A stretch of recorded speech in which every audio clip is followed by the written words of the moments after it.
people of the internet. Yes, we already. People were already talking in the comments section this morning. They were waiting on this one.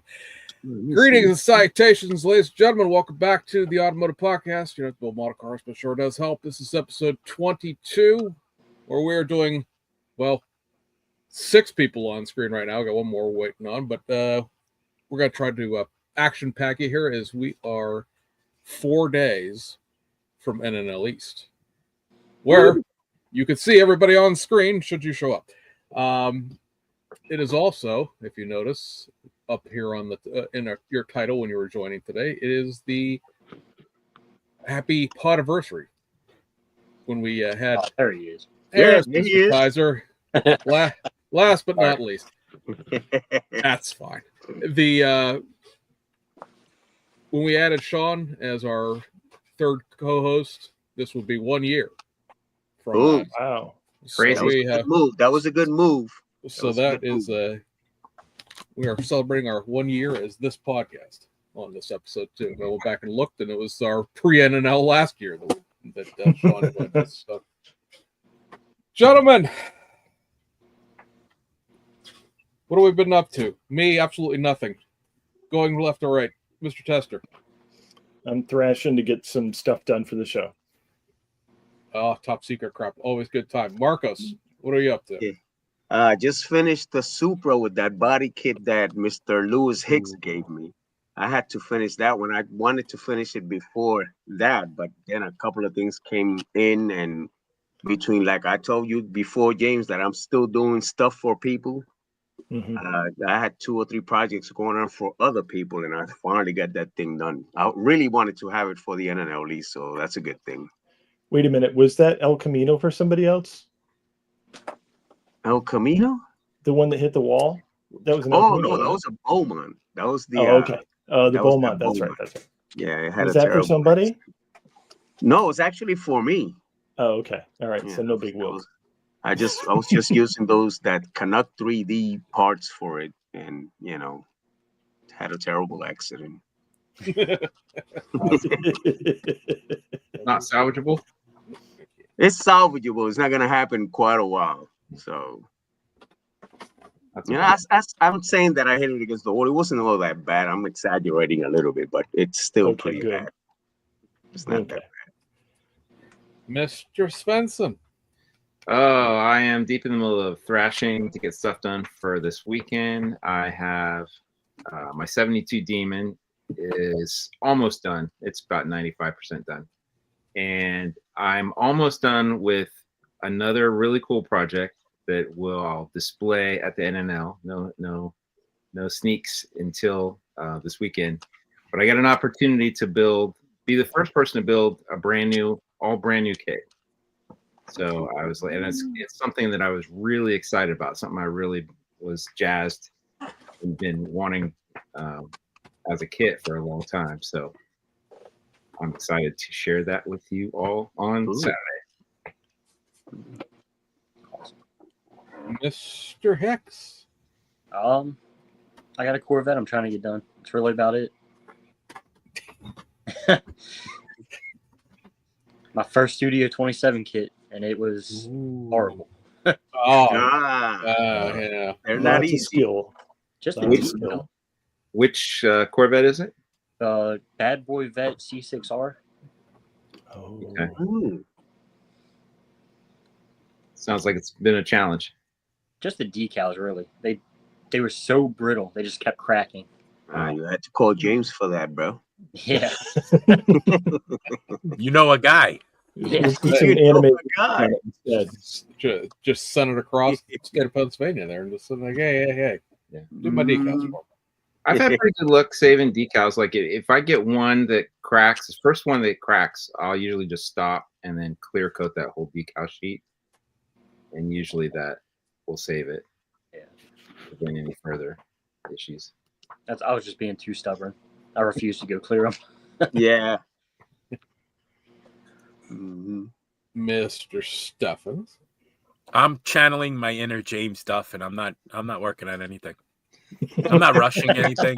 I have 3 things going right now that, I mean, I guess if I took the rest of the week off, I might be able to bother? Because then the minute I start rushing is when I mess up. That's So right.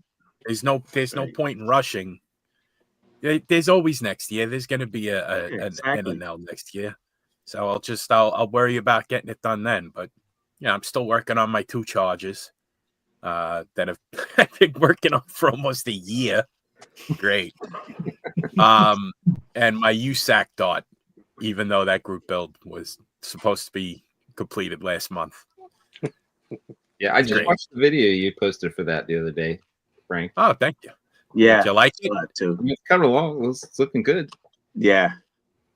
Thanks. Yeah, the decals, believe it or not, the decal paper that I use is fairly resilient and puts up with a lot of crap. It really it can handle once you clear it. And I use either the plaid that you get off of Amazon or to me a TS13. To me a TS13 for a gloss. Really, I mean, those things, I smack them around, just keep them floating until you get them into the spot where you want them. And then, no setting solution. I actually took a page out of Mr. Tester's. I did watch your video when Ben was applying the decals and using a hairdryer. It helps. It's actually a very, very big help. So you didn't jab at them with a brush, though, did you? I did not. Well, I did when I was applying it to the mod top to the charger. I screwed it up because I didn't know what they were going to do. And now that I have a little bit of more of an understanding, it's going well. The only thing I had a little bit of problem with, hold on, let me show you, was getting the interference green to spray. And I'm trying to off the body. I'm trying to get it to spray, and it's scalefinishes.com interference green. It's like a mid coat metallic that has. It's a pearlescent, but there's the main tone is a green. So I'm trying everything. I went from my regular 0.3 millimeter airbrush. I jumped up to a 0.5, and I'm cranking up the pressure, then I'm thinning it more. And I'm like, what am I? Let me just try something. I went back to the 0.3. I dumped out of the air pressure. And that then it sprayed perfectly. I was spraying it like 12 PSI, 12, 15 PSI, when normally it's on the bottle, it said 20 to 25 PSI. So I'm like, there's got to be something that I'm doing. And let me just see what happens. And that came out perfectly. So it was, I don't know if you could see it, but you could see it more in the video itself. I still haven't polished this body. I don't know if I'm gonna. I'll just leave it with that because I don't want to burn through the decals. That would be that would be a disaster right there. Yeah, that would be a nightmare. Decals look really cool. I like that design for that. I thought they turned out pretty neat. Thanks. Yeah, it turned out a lot better than I thought it would. And then when I started playing with the colors, because I have no talent, I have to the only thing I can do is I can like copy what other people. I'm a trainable idiot. It's all I am. So I just copy what other people do because there's nothing original about me. It's just if I can get it to work, then I feel like I accomplished something because. If somebody else who's talented did it, then and I copied it, and I got decent results, then that's good enough. For your average moron like me, that's good enough. It's small victories. You got to take the small victories. Yeah. So I have to tell you, I was inspired. After you're watching your videos on how you did the mod tops for I think it was the chargers you're working on. Yeah. I decided to make my own decals and do a mod top. So I've made some recently. I haven't had a chance to use them, but I just wanted to tell you. Oh, cool. I'm going to join you in the mod top club eventually. Good. Glad to hear that. That'd be cool. I don't know. It's my understanding that you couldn't get a mod top on a charger that year. Wait to hear that. That Cat told him. Yeah, that's right. Cat came up here and told me, "Don't trust that Frank guy." You could get anything if you had the money. You could get anything you want. Mhm. And really, Mopar was the one for that. There, it didn't come that way. Oh yeah, we found one. Isn't there a Daytona that has one? I believe so. There it is. Yeah. Wow, a Daytona? Yeah. A yellow A one. Daytona that has One. one. Yeah, has the Wow. yellow. Yeah. Man, that would There look is- cool too. In my previous lifetime of helping guys restore old squad cars, like old police cars from like the 60s and 70s, did that 30 years ago when I was in my teens. There is, to this day, a one-off, as far as we could figure out, 440 powered satellite station wagon that a police chief down in like Louisiana ordered. And like it's got a set of options that don't normally come with a station wagon. You couldn't get a police package in a station wagon, but yeah, he got one. Mhm. So yeah, Mopars will never say never. There's chances are there's Yeah. Nowadays, you could probably get the fender tag to match whatever you decide to do to it. Like, Yeah. yeah, look, it's right there on the fender tag. And you can have that made. Mr. Kaiser. Yes. What have you been up to? Well, I was working on the Monte Carlo arrow Right. back there, but life has happened, so Wah, wah. don't have the time to finish that, so I'm not going to rush that. You know, it's too nice of a build, too intricate. So then I decided to pick up a Snap Silverado dually, and I'm going to quick get that done this week. Laid out, you know, nice bag mini truck status. Nice. Yeah, your Monte Carlo is coming along really nicely. I saw your build pictures. Yeah, I've been trying to integrate, you know, Yeah. factory, you got the race car all into one, and just Yeah, too intricate to get rushed in that, you know, this amount of time. I thought that was a really cool idea, and I was like, why have I never seen anybody build this before? It seems like yeah, that's such an obvious thing to do. Take the stock body with a NASCAR and you know, Put 'em together. merge the two together, and I was like, how come I've never seen this before? That looked awesome. It started with like I was gonna sell that kit and nobody wanted it. And I was like, let me just take a look and see different wheels. And next, you know, I started getting the wheels turning. I was like, well, Hawkeye turned this into a street car, and it was easier to put the street car like door handles and bumpers on the race car body because they're so wide. It looks like a natural like wide body, and just modify that from there. So Yeah, that thing's gonna be sweet when it's done. I like yeah. what you're doing with it. yeah, it's definitely not want to rush that. It's like I'll just finish that when I have the time, and Do you know what- like settles down. Do you have a plan for color scheme for that yet? Oh yeah, it's gonna be number 3. Oh, neat. Oh, okay. Black with silver. Then the interior, I'm trying to get the right shade of maroon so it looks kind of like a factory interior, but I want to keep all the cage work, the underhood, engine bay all red like it was for NASCAR, so that way, you know, it blends the two of them together nicely. So, Okay. Comment popping up here that is the first one to make me giggle today. Billy Strange saying he uses to lay my face on the airbrush and hope for the best theory in terms of painting. So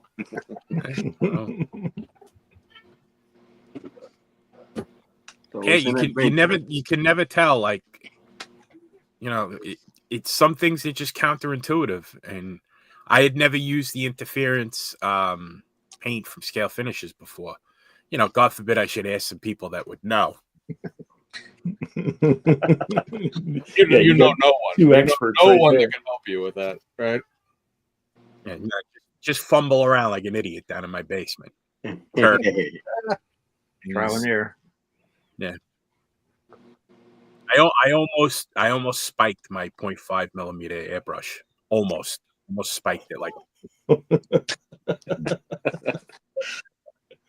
No. That's why isn't it? It was like the guy trying to put the lights on the Christmas tree. Why the hell is it blinking? I feel your pain with the airbrush. I've gone through a lot of challenges recently with the airbrushes. I'm getting better though. I've had some recent successes, which inspired me to keep going. They're getting cheap enough where spiking it is not out of the question, but they're still expensive enough where it's probably not a good idea. You know what I mean? Like the same thing with the 3D printer. James Tester didn't tell me about the first week with the 3D printer. I didn't know that was going to happen. I almost got divorced. I almost got thrown out of my neighborhood. Yeah. I almost went to jail. My kids disowned me. It was ridiculous. I was a wreck. No, it's a big learning curve with that. I know it's how was my 3D printer. I was like, oh my God. I mean, where did it go? If it's not on the build plate, where the hell is it? So then you drain out the vat and you look. There's a little sliver. That just looks like the base of those little plastic army figures. Like, that's not a V8. That's not a small block Mopar. What the hell happened? Speaking of which, James Tester, did you ever print this body by Andre? The 69 Roadrunner? No. I didn't know he did that. Well, that's It's nice. just the body. That's okay. Man. How's it compared to the AMT GTX? The only thing is it doesn't, like, you see this line on the AMT, it like curves down. Yeah. So it's not doing that, but look at the back. It's still Oh. And I don't like that the bumper is very slabby. Yeah. I said slabby, not flabby. Stuff. And the hood is molded on. I mean, and the bumpers too. Bumpers are printed on too. Yeah, the bumpers are printed on. It's still worth $10. Yeah, $10. $10 can't go wrong. It said that it was 1/24th scale, so I printed it at 96% to try to get it at 1/25th. Do I have one handy? Yeah. I was gonna pull out. Yeah, I do. Please don't pull out. It's a family show, Duff. You get two people demonetized at once. Yeah. Oh, there's no body in here. Wah, wah, wah. This is what happens when you do it on the fly. Yeah, you had no time to prep for this whatsoever. None. Yeah, it's not like I didn't know this was coming. So let's see. at least you didn't almost forget. While I have you here, Don't eat it. so All right, let's pop it back up here. Yeah. It's quite a difference too. Quite a difference. Yeah. Wow.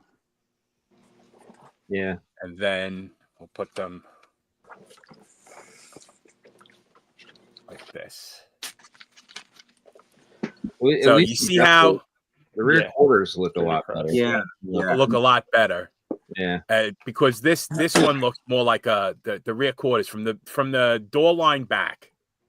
I had a conversation with Daryl and Romaine the other night. From the door line back, this body is a mess. Yeah. And it's almost as if they based it off a coronet rather than so. But I do like the fact that it's a post. I think this area right here, because there's some weird wonky issues there. You see like that little dip down? Yeah. That's something that, who's really a pro on this body is Bill Geary. I was just gonna say that too. He fixed this body. He must be cursing that thing right now when you put it up on the screen. Oh yeah, he went,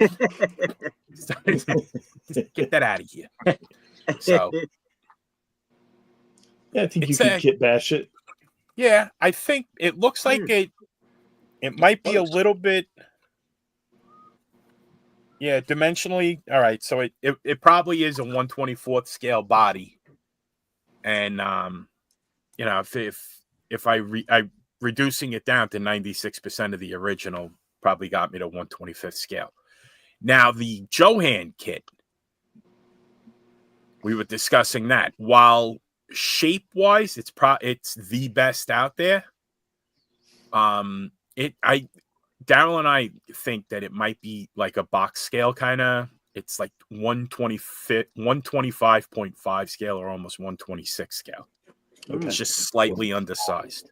Mm. So I don't know if anybody knows any 3D designers that does kits. Maybe mention, even if you make a drop-on fit perfect replacement with a detachable hood and separate bumpers where all of these issues are fixed, hotcakes, because there's none in the aftermarket that I know of. Does anybody know of second gen Belvedere or I don't know. No.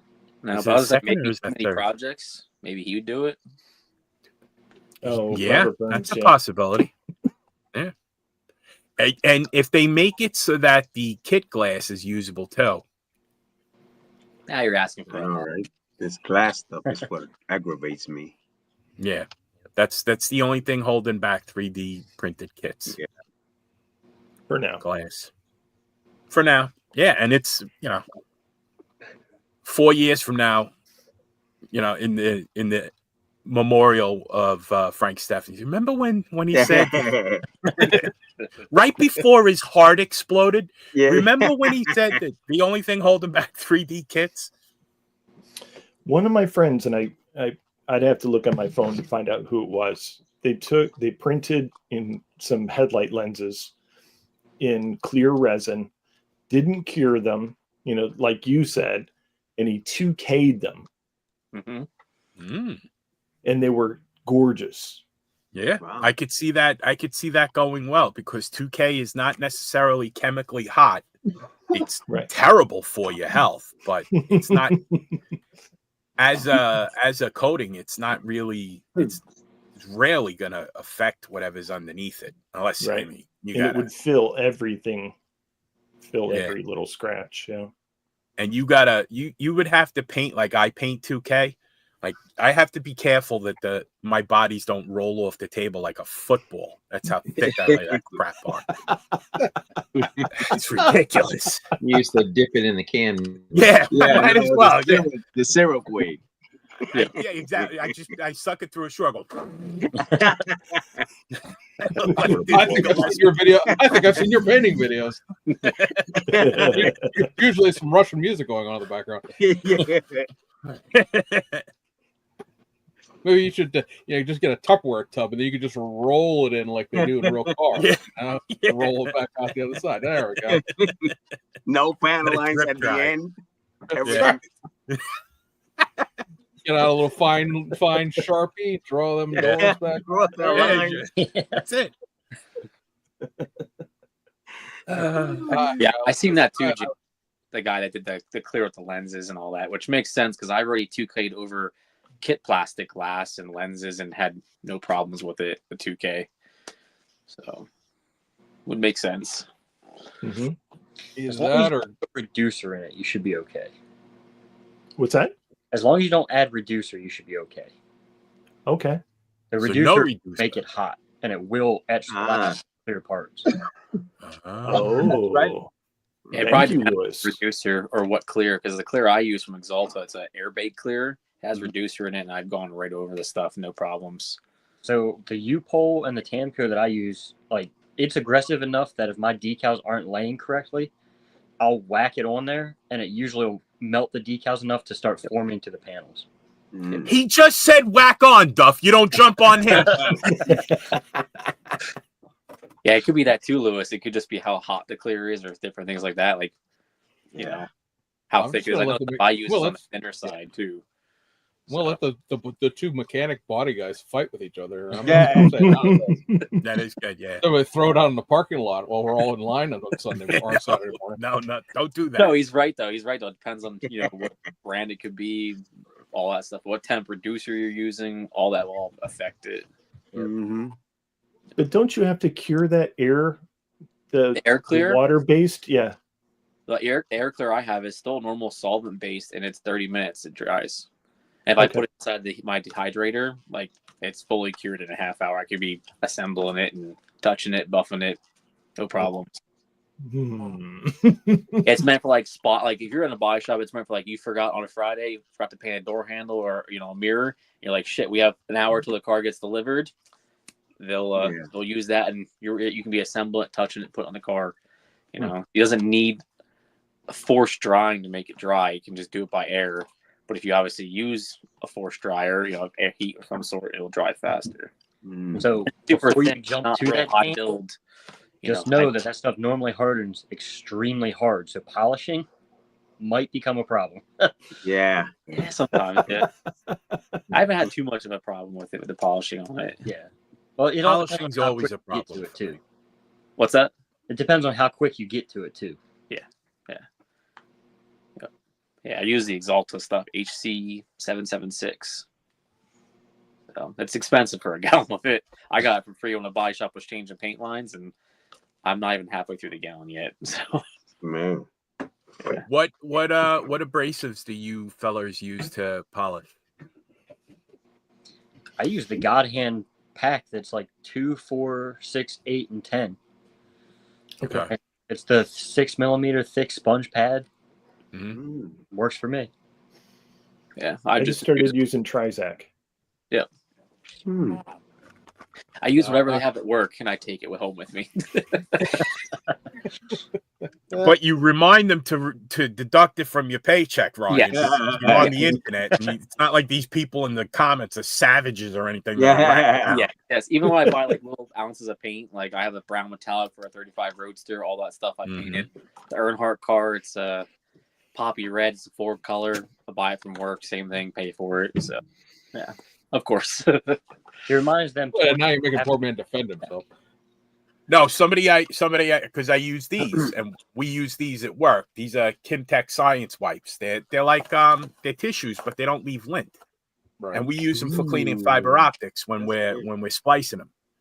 And so I go on Amazon, I look at the product, and I buy it. And in one of my videos, some like people that I work with see the videos, they're like, oh, no wonder we can't get the science wipes. No, we can't get the science wipes because the supply guy's never around. Exactly. I got receipts. You could go back to beginning of time with Amazon and prove that I bought it off of them. Yep. What are they saying in the comments? One of them's got to, right now, they're probably accusing me of stealing. I'm not a thief. Give him time. Remember, we're on a 47-second delay here, so I'm sure Tim will have something to say. Yeah, that's true. It's just a lot of people. Somebody saying that Matt down in Georgia, Model Car Videos, puts Mr. Color leveling thinner in his 2K. Well, I mean, thinner goes in 2K, so I'm not sure that it really matters.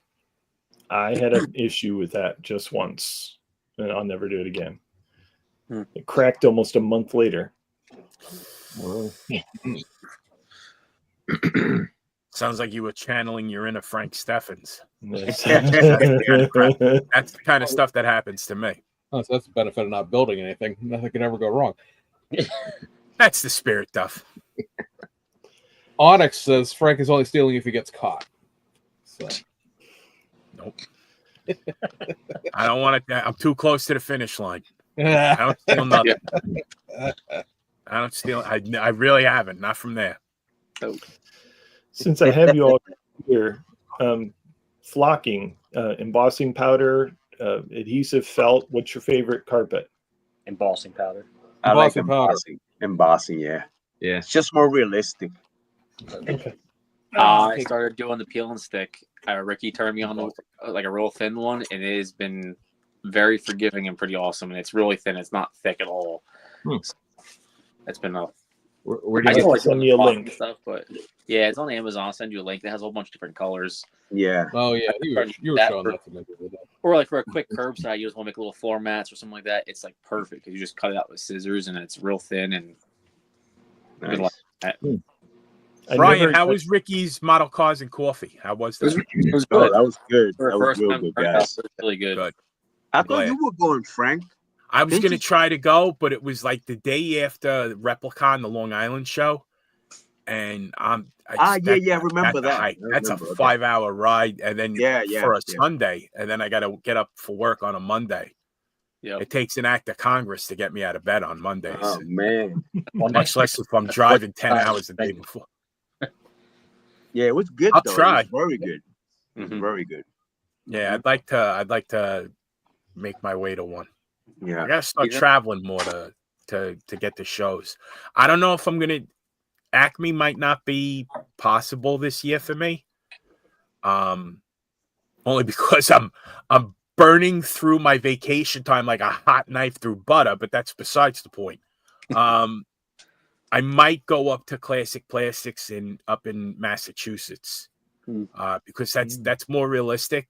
Because George is like that's a long ride for an old man like me. Yeah.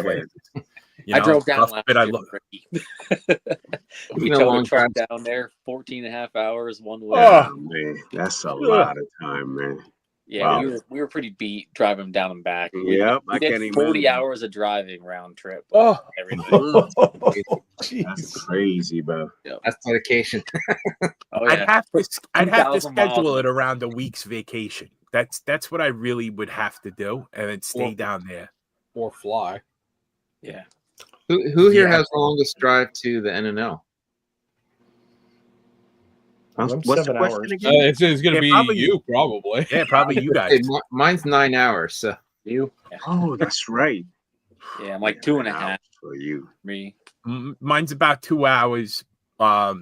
At 3:30 in the morning. If I leave at 7, I'm not going to get there until 1 o'clock in the afternoon. I'm lucky. I have a sister-in-law that lives in Booton, which is pretty close to, it's not that far away from the. Yeah, that's pretty close to that. Yeah, so we're staying over there. I'm coming in on Friday. I'll drive up Friday morning, and then we'll get there Friday evening.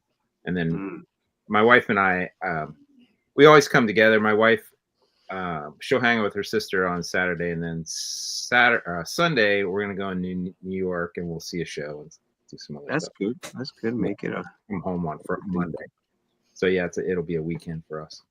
Yeah, I hear good things about Othello, the new Othello, Sean. Okay, I hear good things. Just throwing it out there. All right, I hear really good things with Jake Gyllenhaal and Denzel Washington. I hear good things. Awesome. Yeah, I've let my wife do the picking of the Broadway shows. I'm just along for the ride. I steer the vehicle. That's it. Yeah. Oops, not that one. This one. Onyx is saying he's 10 minutes away, but Jersey traffic gets 9 hours. No lie. No lie detected there. I was gonna say, I think it would be, let's see, Sean would be the furthest, then it's James, then it's me. And then it's who's the closest? The rabble of the Eastern Pennsylvania gentlemen. There. I might be the closest. It's about 79 miles for me. Oh, that's close, man. Tell you what, we'll punch it up on the Google Maps right now. Stand by. It's from my door to what used to be the host hotel back when it was closer to the show. It was 6.5 hours on the dot. It used to be like an hour and a half, but where I live currently now, it's like 2 hours and a half. So, Tim saying Jersey traffic will be 6 months. Yeah, also I moved to the western side of Maryland, so I was about 2 hours from the east side of Maryland. I'm 4 now. Just for that little move, it wasn't even that far. But the way that I have to reroute myself to get there, it's a little crazy. Mr. Just looked, it's only 60 miles. Oh, man, that's good. Trip is it for you? 7.5. Do you come up on Friday or do you go Saturday morning? Friday. Okay. Yeah, that's your best bet. That's your best bet. It's a good thing I don't drink anymore because I would definitely do the Friday thing, but I'd get everybody locked up. I would. I'd get everybody. There'd be no show because everybody would be, instead of the police athletically, we'd just be in the police station. Did they do a Friday night thing? Does anybody get together on Friday nights? They do. They have NNL East. Yeah. It's actually at the host hotel this year. They finally taken out of that Dave and Buster's that you couldn't think. That was awful. That was awful. Oh, it was. It's a Dave & Buster's. It's an arcade, so it's Yeah. louder than loud. Like, let's get a whole bunch of old men together and stick them in a place with the Utes. And With the youths. I mean, it's a good time to see everybody, but man, it was couldn't think. It was just so loud. Are any of you guys doing the Friday night eats thing? Probably. I will because I'm staying at the hotel. So Maybe. I'm not sure yet. I mean, Yeah. I'm pretty sure I can fall out of bed long enough to walk downstairs.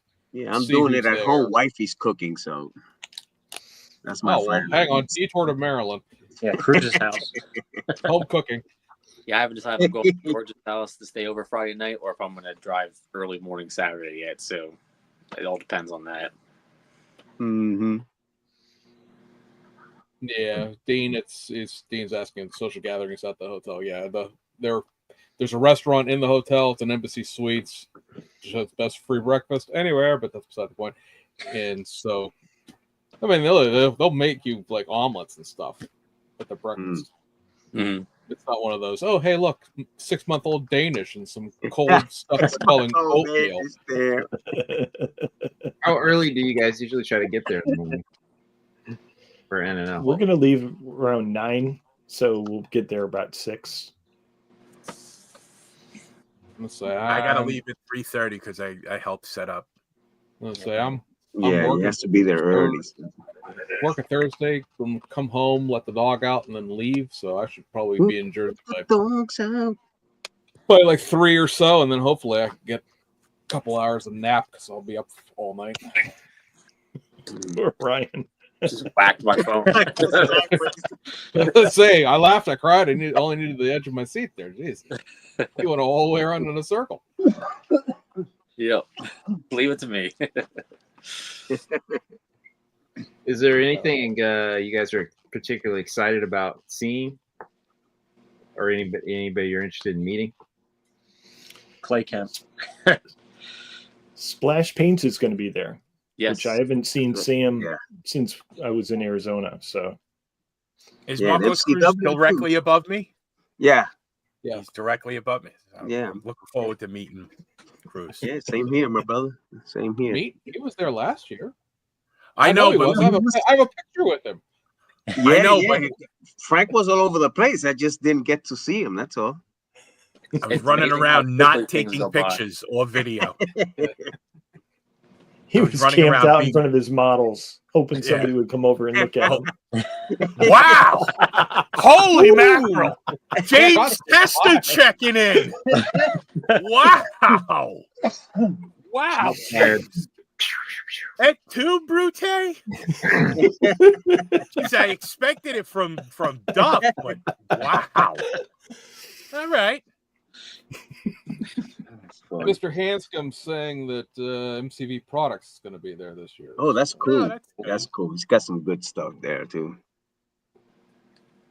I don't remember what's That's Matthew, right? Yeah, it's Matthew. Yeah. Matthew, I yeah. haven't met him yet. I need to meet him.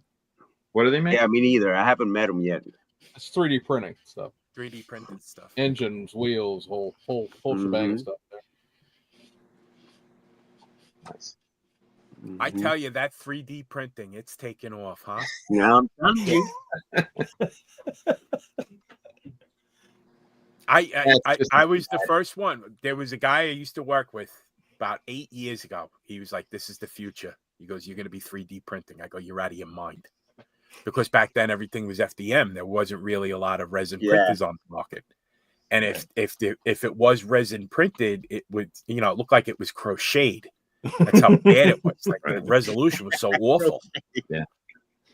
And he goes, "You mark my words," and sure enough, here we are. You were right, George. He retired. He actually lives in Georgia. Maybe I'll go see him if I ever make it to Acme. You gotta make it to that show at some point. Yep. Yeah, I know. Yeah, me too. I gotta make it. If anything, I might fly down, but I got to figure out how to do like packing my stuff so it doesn't get ravaged by baggage TSA. handlers and TSA. I get ravaged by TSA every time I fly anyway because I'm fat So I automatically go through that thing where you got to stand with you, and they take the picture of you and they make fun. We delete those pictures. No, they don't. It's like there's at least 25 pictures of me naked like this. They not. Like, I'm hanging up in somebody's photo array of fat guys. It's not that funny, Testa.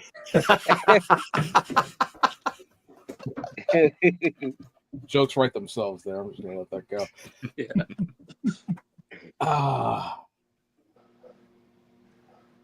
That is definitely Sam one of my... from Splash Paints. I saw him in Wisconsin, so we get to see him again. Well, he also has a military paints line, right? Oh, so so James, Just put my microphone on mute. Hold on a second. Shut up. Be there too, guys. Remember, MCW is also going to be there. Yeah, MCW will be there too. So yeah, he's got that new like the Tamiya liquid glue. He's got one also. I don't know if he's gonna be selling it there. I have my own copy already because of the testing that we did with the thinner. But he gave me a bottle that works just like the Tamiya, the same thing. So I don't know if he's gonna have it there though. So what do you think of the new leveling thinner? Do you like it? It's great, man. We tested it. I think it did about 7 or 8 tests. The first couple of tests, when he first gave me the first bottle, they were already yellowish. So I said, you know what? Let me try the white with this because I'm not sure that thing is gonna come out completely white. And it didn't. So he had to change the formula as it went. So it was me and a couple of other guys testing it. Mm-hmm. But yeah, it's beautiful, man. It works really, really nice, man. Especially even with the nail polish. Man, that thing works real nice with the nail polish. Yeah. Like TSA is only a fast channel.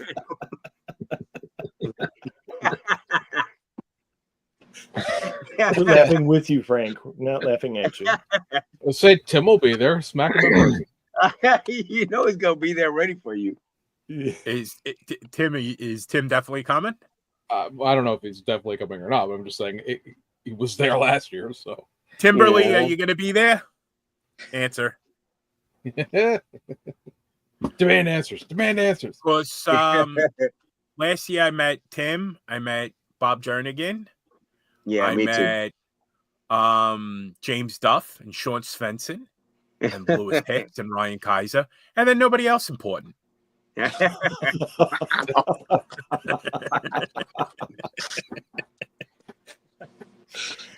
Tim will not be there. Oh, what are you going to? I gotta go. See you later. Yeah, what a letdown. Mr. Duff, did I hear you say you're going to get a table? We did not get a table, no. Okay. But we're definitely, assuming we're still doing this a year from now, we may not survive the evening. We're definitely on the list for next year. So okay. It was a little too late to get in when I emailed him. So vendor tables. Thin the herd there, James? What's that? You gonna thin the herd? No, we're gonna have a podcast table. Yeah, that's the idea. But we got in there a little too late for that, and so. But we're on the list for next year. So assuming, like I said, we hold this shenanigans together for a whole another year. We should still try to get together, do some sort of like little video content for YouTube, something. I don't know. Just yeah, that would be cool. That would be cool. We'll just get a picture of this gang that's on right now. Yeah. Speaking of Ricky's Cars and Coffee, associated with Ricky because he's part of that same club, I see Diversified Scalers bringing their show back next fall. Yeah. Yes, we are. Yes, we are. Yeah, he was at our meeting, right, Lewis? He was at our meeting last Saturday. Yep. And then the weekend before that, me and him met with some other guys we're restructuring the September showdown.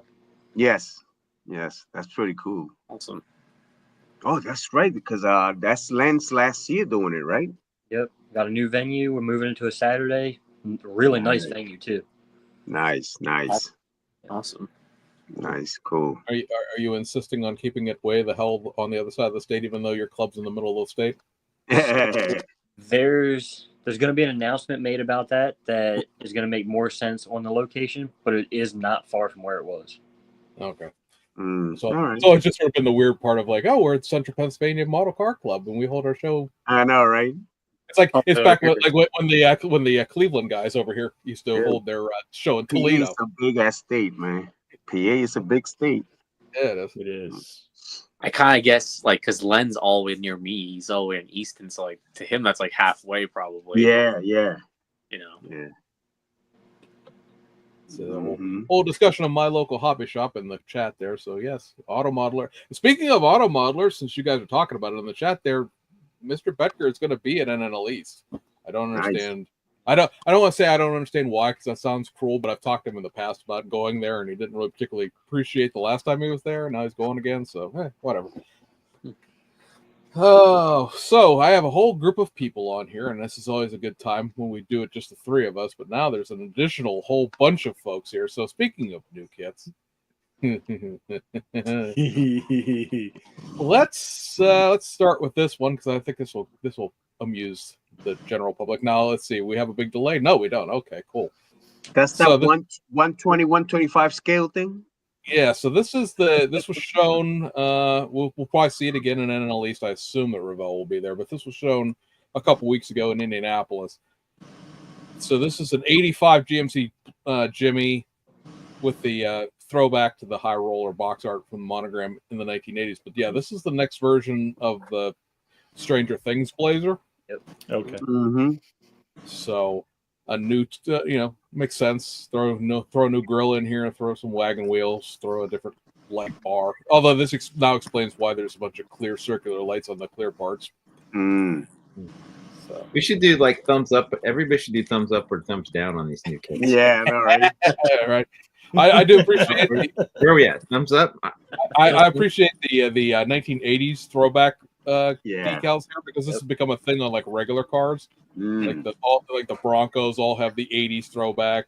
If you've seen any of the new Land Cruiser, which is sort of basically the Forerunner with a bigger price tag on it, it also comes with these 80s style graphics attached if you buy it a certain way. So I don't know when this will be out. Probably the end of this year, I'd guess, maybe middle, but this because it's just a piece of poster board. It's not an actual kit yet. So that this was the only reason I bring this up, because this was a big subject of debate when it was put up with the Nuremberg toys. Because everybody was like, well, it's going to be the old monogram kit. It's going to be this. It's going to be that. And like the monogram kit, it's like a 70s, Blazer, not an 80s Blazer. I don't think we're in a point in time where you could just fake that and just be like, oh, yeah, it's an 80s Blazer. You guys don't know the difference. Two headlights, one headlights, whatever. Who cares? Let's see. Yeah, by the way, that Canuck 3D is making some really nice grills for them. Yes, I've seen that. Yes, very nice grills. Let's see. Kits that have been just released. These are just out. So you get the next version of your Nova. You want the 65 on a just. This is showing a much more base kit than the actual kit is, because the kit's like an SS. And this is a Chevy. Is that you, Sean? I had nothing to do with these, so I don't want to. Don't blame me. And then you can't get the autograph then. And then there's a Resto mod version as well. These are not on my watch.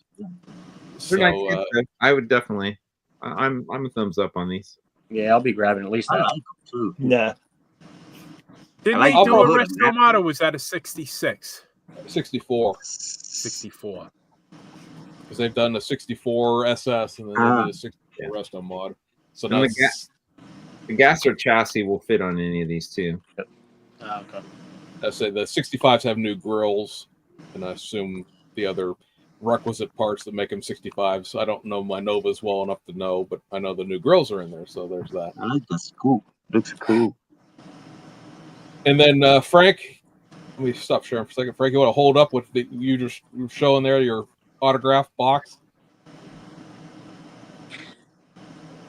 Oh, So yeah, so the 71 custom 4x4, that's out as well. Nice. I know the guy that drew that. Yes, right. I have to meet him. That's right. And the guy that built that. Yeah. How many people I can know that say guy. that, right? It no longer I looks know like that that. guy. What? That's what I said to my wife when she goes, "What's that?" I said, "I know this guy. I know the guy that drew this." All right. So let's see. Let's do the Wild World of Aftermarket here, because I was held at gunpoint and forced to upload these images. This is gonna Mr. Tester just started demanding I start showing you stuff. So this is not the current kit from PZY, but it's going to be the next one, or at least the next one out of Wenben in that group. So there's going to be a Ferrari 296 GT3. That looks good. So clearly the race That car. front, man, that thing looks badass. It does. Sweet. Wow. Gets the So it's still in pre-production, so Wow. Well, that's pretty much what it's going to look like. So those are all pressure cast resin. Correct. Wow. Lots of photo etched, lots of decals. Wow.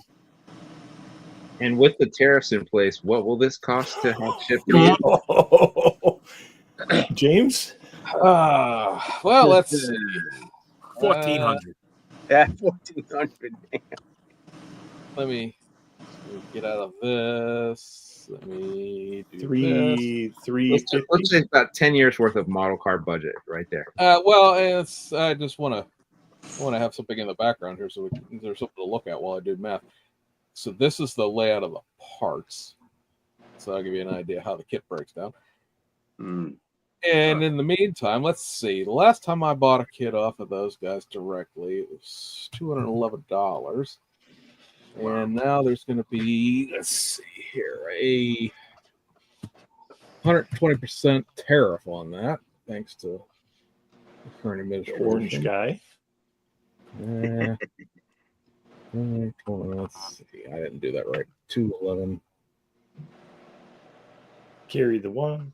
times 120%. That's showing it's being 1.2. That's not the right answer to that. It's basically going to be $500. No, $444. So yeah. I was Go guessing. for it, Sean. You're worth every penny. That's almost a model factory hero type thing. Yeah, it is. Unfortunately. Man. Nah. So also available, should you be willing to tangle with the tariffs, would be the next stuff coming out of Alpha Model, which this one's kind of odd. I had no idea this was coming. It's kind of unique. Some of the younger generation may want. How about a Honda Fit spoon? Look at that. That's cool. I know James is gonna like that. No doubt James is gonna like it. Yeah. I like it. Looks cool. Yeah. I'd be interested in it. It is kind of cool. I would be more interested in this if it came with not a stripped out racing interior. Yeah. It's like the outside of it looks pretty much like a Honda Fit or a Honda Jazz, depending on your country of origin, with a nice set of wheels to it. But like the interior of this thing is stripped out as a race interior. Yeah, So you're kind of stuck with that. But meh. Is it? You have the Tamiya kit, don't you? The Fit? I do not. You do. I do, but I figured you did. No, I didn't. That's a little bit outside my bell curve there. And then this one right here. That's nice right there. This is the one that I will find a way to smuggle into the country somehow. That's beautiful right there. That color too, man. Yeah, the new DB12. This is a whole bunch of carbon fiber coming with this too. That's nice. Stuff, honey, be a dear and pick up one for me too. Oh, sure. They're going to reissue the bread wagon Ferrari. That's nice too. I like this that. was one of the second or third kit that they did back in the day, back in 2018. Supposedly there's going to be some refinement to it. I couldn't get a straight answer out of them because they don't want to, of course.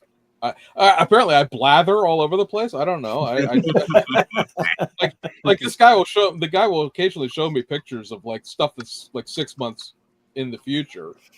And then when it's like this stuff's being released this month, oh no, you wait till the pictures come out. Yeah. Just tell me. I know projects that are coming next year. Like, why is this a secret? But anyway, I just want to know. I just want to know because I have one of the original ones, and if this is significantly better, I'll sell my original one to pay for the tariff to get this one. Do they build well? Like, are they pains in the neck to put together, or No, they're like Legos. Seriously. Yeah. oh really? Yeah. Except for the windows. You just gotta be very clean with your building. There goes me. Nah. Yeah, except for the windows. I'm out. I'm still averaging a quarter pound of bacon grease on my cheese at any given time. Now this is the Porsche that I think I don't know. We mentioned it since we went on the air, but we're talking about before the show that Mr. Tester just had landed in his living room this morning. That's This nice is a GT2 RS. If you haven't had enough of this particular generation of Porsches, between all the various Porsche kits that have been out, combo of being an RS and the Manthe Racing version, which is a street version of the race car, obviously. Mm. I'm going to build that white one with the gold stripes. Yeah, I like the white one more too. Yeah. Looks We got better. a ream of stuff here for it. You got the stripes in pretty much every color. Nice. You got Nice. all the interior. This is all interior piping, like Mm. literally for like the seats and the door panels and stuff like that. Got some, got some seat pattern in here. Looks like we could do the Apex taxi straight out of the box. I like the fact that they have the Nuremberg lap time board here that you can make. There's a piece of PE that this all goes on. Cool. And then you have, let's see, one whole sheet of carbon fiber, two whole sheets of carbon fiber. You got your metallic decals. Is the fiber small? Because that to me, your one is Yes. just horrible. Is Yeah, it small? this- Nice. That's small. Yeah, Very very nice. small. And then you got your windows, and then two big sheets of PE, and then a couple of smaller ones, and then you got your seatbelt stuff. And Nice. Nice. The windows have the black portions pre-painted. yes, this they do. Mm. These- Oh, these- yeah. This looks foggy because it's got protective film on both sides. Yeah. But Yeah. they're clear otherwise. And then you have a few options for decals, so you can make it like gray or green or red or blue or yellow or red or oh my goodness, it just goes on. Now, and is on. that There's- white? Is that supposed to be pure white or a pearl white? I don't know. I'll have to You look don't know into what it. it's calling for? Mm. You'd have to look up the car and find out. Yeah. because- If it's going to be Guy- a replica of the Apex Taxi, you're going to have to look it up. Yeah. Mm. I say there's oops, that's not what I wanted to be. So you got two Nice, different nice. style of vents, two different styles of spoilers, you got two different styles of wheels. You got two Rims? different Yeah, the styles of- rims on the left are better. The same See. wheels, they just did the aero covers on it. right. I see. I see. Yep. I I say see. that you got two different rear diffusers, and yeah. So basically, like I said, the wheels are the same. It's just do you want some itty bitty tiny wee little canards? Yeah. There's actually two sets of wheels in the box. Nice. So, do the parts come on portraits? Oh, or yeah, do they that's come right. like Look. Different Yeah, set. you've got the regular sort of BBSE style wheels, and you got these Yes. sort of power pedal wheels. And then you can probably put the aero disc on either set of wheels too. I would imagine. Yeah. Got some chrome parts in there, which is nice. That's something PZY does that Alpha doesn't do. Chrome? Chrome some stuff. And you can see the white piece there tells me that it's workable steering too. Mm. Oh. Oh, Yeah. Okay. Yeah. Neat. And what do these things go for? 160 before tariff. It's a 320, 380. So if Zoomorn is able to ship them out, they're 125 on their website. Ooh. Yeah, Not bad. They won't ship out the 25th to the States. Mm-hmm. I placed my order. Hopefully they get it out before that. I did too. I placed it a couple, like last week or whatever. As soon as he made that announcement, I ordered a whole big order. Oh man. So you're doing this one, right, James? The man thing. Yeah. The Yeah, that's I what I want like to do. that one right there. I like that one in white. Carbon gold and white. Yeah. Mm-hmm. I like this. That's I don't know if this is the ultraviolet Porsche color or just a real dark blue, but I like this one. I don't like that one. Too purplish. I'll say this is a cool blue. I think it's Miami blue. Mm-hmm. Black is kind of cool too. Yeah, Mm-hmm. that's like a corporate car. It's got the Porsche factory logos on it. No Viper green. Technically, Viper green is not the green for this. It's a different green. What about Python? aubergine? Python green, I think is what it's called. What the hell? What about beige gray? So I just had it mixed. Hang on.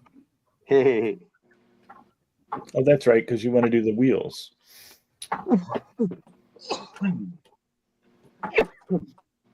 What are these cars? What are the full size cars that GT2 RSs go for? I don't know. It's already 40 or 50,000. Probably more. I say now he'll make fun of me because I got to shake this paint. What's he doing over there, Duff? You being disgusting. I didn't say anything. Thinking it. I know you what you're thinking. No, No, wrong guy. you're wearing a shirt. Please hold on. Please hold on. Make it. Don't Well, start make with me, Duff.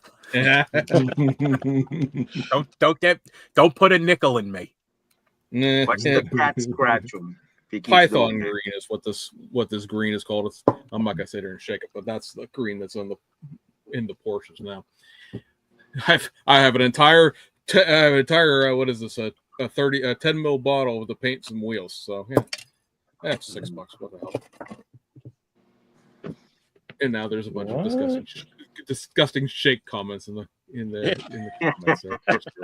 Oh, when Ben is on the chat here, and he says, and for those of you in this room, we can give away one of our 296 GT3 kits for free. Wow. Wow. Wow. Okay, I'll take it. I'll take it. Let me give you my address. I was gonna say. I wouldn't do it justice. What are we I don't gonna do? deserve it. I was say, is this do we have to have a fight to the death in the parking lot on Saturday? No, That would be cool. This all one. I'd pay for that. I've got a giant SUV, so I'm up already. I'll hit a couple of you. I think he wants to give us each one. That'd be amazing. All right, well, That'd be awesome. Thank you. That would be awesome. Thank you Oh, very sick. much. Yes. Thank you. we get something for Greatly appreciate something for free that we end up paying a huge amount of tariff on. Great. Shay. Thank you. All right, so the last thing we're going to go through here real quick are a couple of things from the folks over in Japan, where mercifully we're not being tariffed into the next week yet. We have this kit, which has been floating around a little bit, but this is sort of the Shizuoka show stuff, because that's coming up in about a week and a half in Japan. So Aoshima is giving us a couple of, I would say it's your ass, but I'm not sure exactly if that's how that's pronounced or not. This Urus. They did the R34 for the ER34 corridors in this. So these are the new tool 180SXs that they just did. There's a couple different versions of those out now. There's the original one that's with a Type Z or something like that. It was some JDM only. And then they did the one here recently that has the two on the floor here, of course, because much like Mr. Steffens, I'm totally prepared for this too, because I didn't know it was happening. They did this one here that has the early and the late version in it as well, so that'll be what this is. The wheels on the bus go round and round, but also on this, the bottom one, are new. So these work VSs are new. It's very hard to get a new set of wheels out of Aoshima. They'll just put the same thing in the same box over and over again, hence the T37s up here, which have probably been around for 30 years at this point. So basic difference between these two, or do you want this set of wheels or this set of wheels, and you want the spoiler up high, or do you want the spoiler down low? Otherwise, they're identical. But they're two separate kits? Yes, they are two separate kits. I Kind of assume looks that like the headlights are just kind of slanted. Yeah, I mean, you could flip them up, flip them down. You can flip them, yeah. The ride height on this is either like factory ride height or slammed straight out of the box, even on the one I just showed you. So it's just basically it's the body kit, a change of wheels, and then a GT3 style spoiler thrown into them. And you know, the graphics are horrible. I don't know what that's supposed to be. Those look pretty stupid. I think it looks bad because I feel like there's a prototype of this done, and then somebody came in afterwards in paint and sort of. You know what it looks like? That looks like the tattoo on Mike Tyson's face. It does. Why you guys gotta pick on me? I got smacked around by a bouncer that had that tattoo in like 1997. It is a very tribal tattoo for a Japanese. Yeah, it looks like that old Revell Civic. Oh yeah. Yeah, you're right. Yeah. Remember That's this? Yeah. That's what it reminds me of right there. Yeah. I'm pretty sure that movie was in, or that car was out of Tokyo Drift, right? Not far off the Integra too.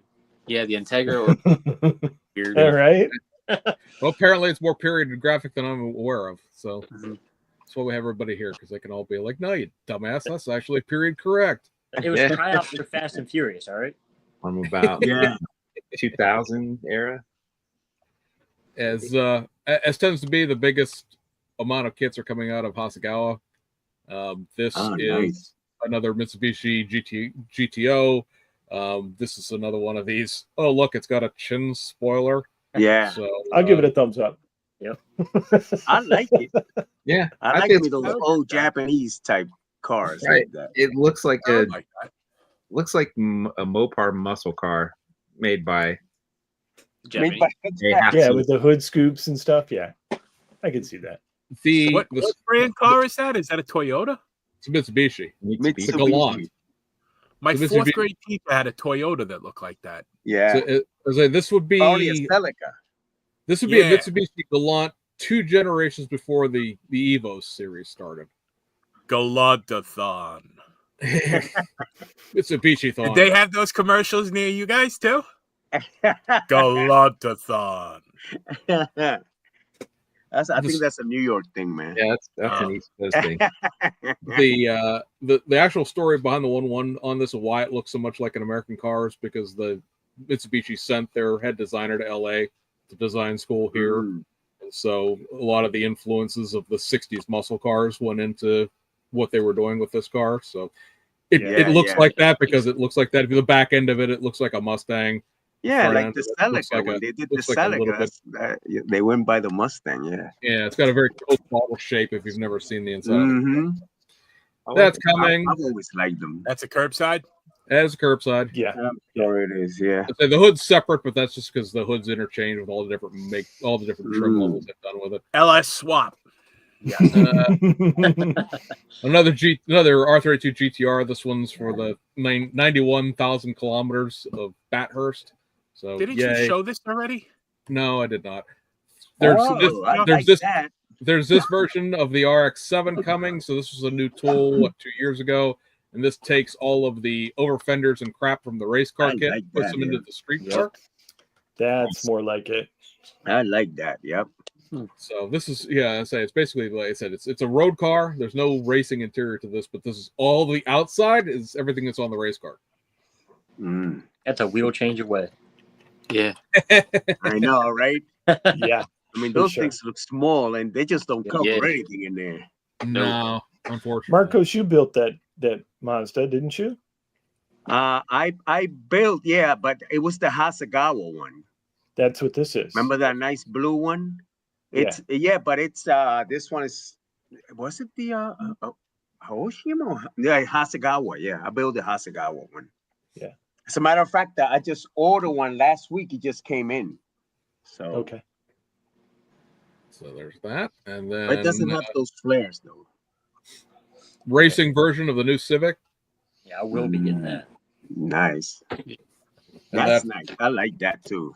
And say for those following along at home, that would be this Civic that they just came out with. So it's like Okay. this. Yeah, this that's a we nice talked one. I about like this last that. week, but I like that. Still need to get my paint mixed for it. Somebody seems to have forgotten me because I didn't put it through the right channel. Blah blah blah. Oh, lucky for Yeah, you. because it's really holding up your build. Oh, it is. I can't build it without the right paint. Here's one for Frank. It's a nice Subaru. Hatsune Miku. Is that Hatsune Miku? No, it's No, not that isn't. because it's the eggplant girl. So clearly it says What? Claire right here on the fender, does it not? That's my favorite name. So yeah, it's a Subaru 360 with a whole bunch of get yourself divorced decals in it. Mr. Marcos, here's another. We talked about this offline after these announcements came out. This is going to be molded in this horrific shade of green. Oh yeah. And apparently, this is the top level version of the Starlet, which I guess probably isn't really saying much, given that it's a Starlet. But I like that. The new top level Starlet gets a new set of seats. Yes. But only tops. So apparently when you paid extra for this car, you got new seat tops, but not the bottom. The seat itself, same crappy seat. We give you a different reclining portion. Wait till I show you what my boy did. Those 4 lines on the top of the roof. Yeah. I sent mine to my boy in Florida. He made some really nice straight lines on this roof, man. You got to see it a little later. Okay. What's the significance of that color? Just it looks like baby puke, I guess. I don't know. Pea soup green. Kermit green. It's, you know what? For all the jokes about high impact colors that were done by Mopar back in the day, like there's, I mean the RX-7 that Hasegawa did, it comes in that in a similar shade of. Okay. It must have been a Japanese thing. It must have been like 100 gallons of that stuff laying around in the back of the depot. Yeah. And they're like, hey, what else can we paint on that? Everything. Actor paint left over. So let's go back up here. We have a full detail version, so to speak, of their Zuzu Bellet. This is going to have all the PE crap added to it. So the kit's been around for a while, but if you were needing PE, this will garner you that. Then we got a 40th anniversary version of the Mini Cooper. Mini Cooper, that's nice. So it's a 99 Mini Cooper. Definitely showed this before. 99 Mini Cooper. No, there's just that many Mini Coopers. So yeah, you get the logo. Ooh.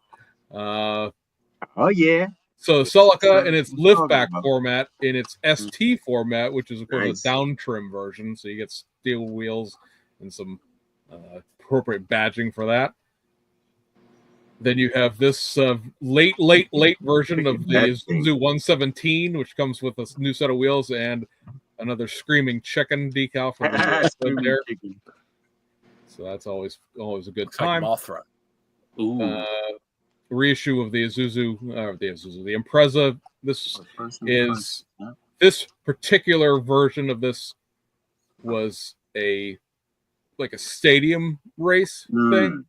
If you look up this Memorial Bottega 1993, there's videos of it on YouTube, and it's literally like a figure 8 over/under track that 2 people race on at the same time, like a time trial. It's very goofy, but yeah, it is what it is.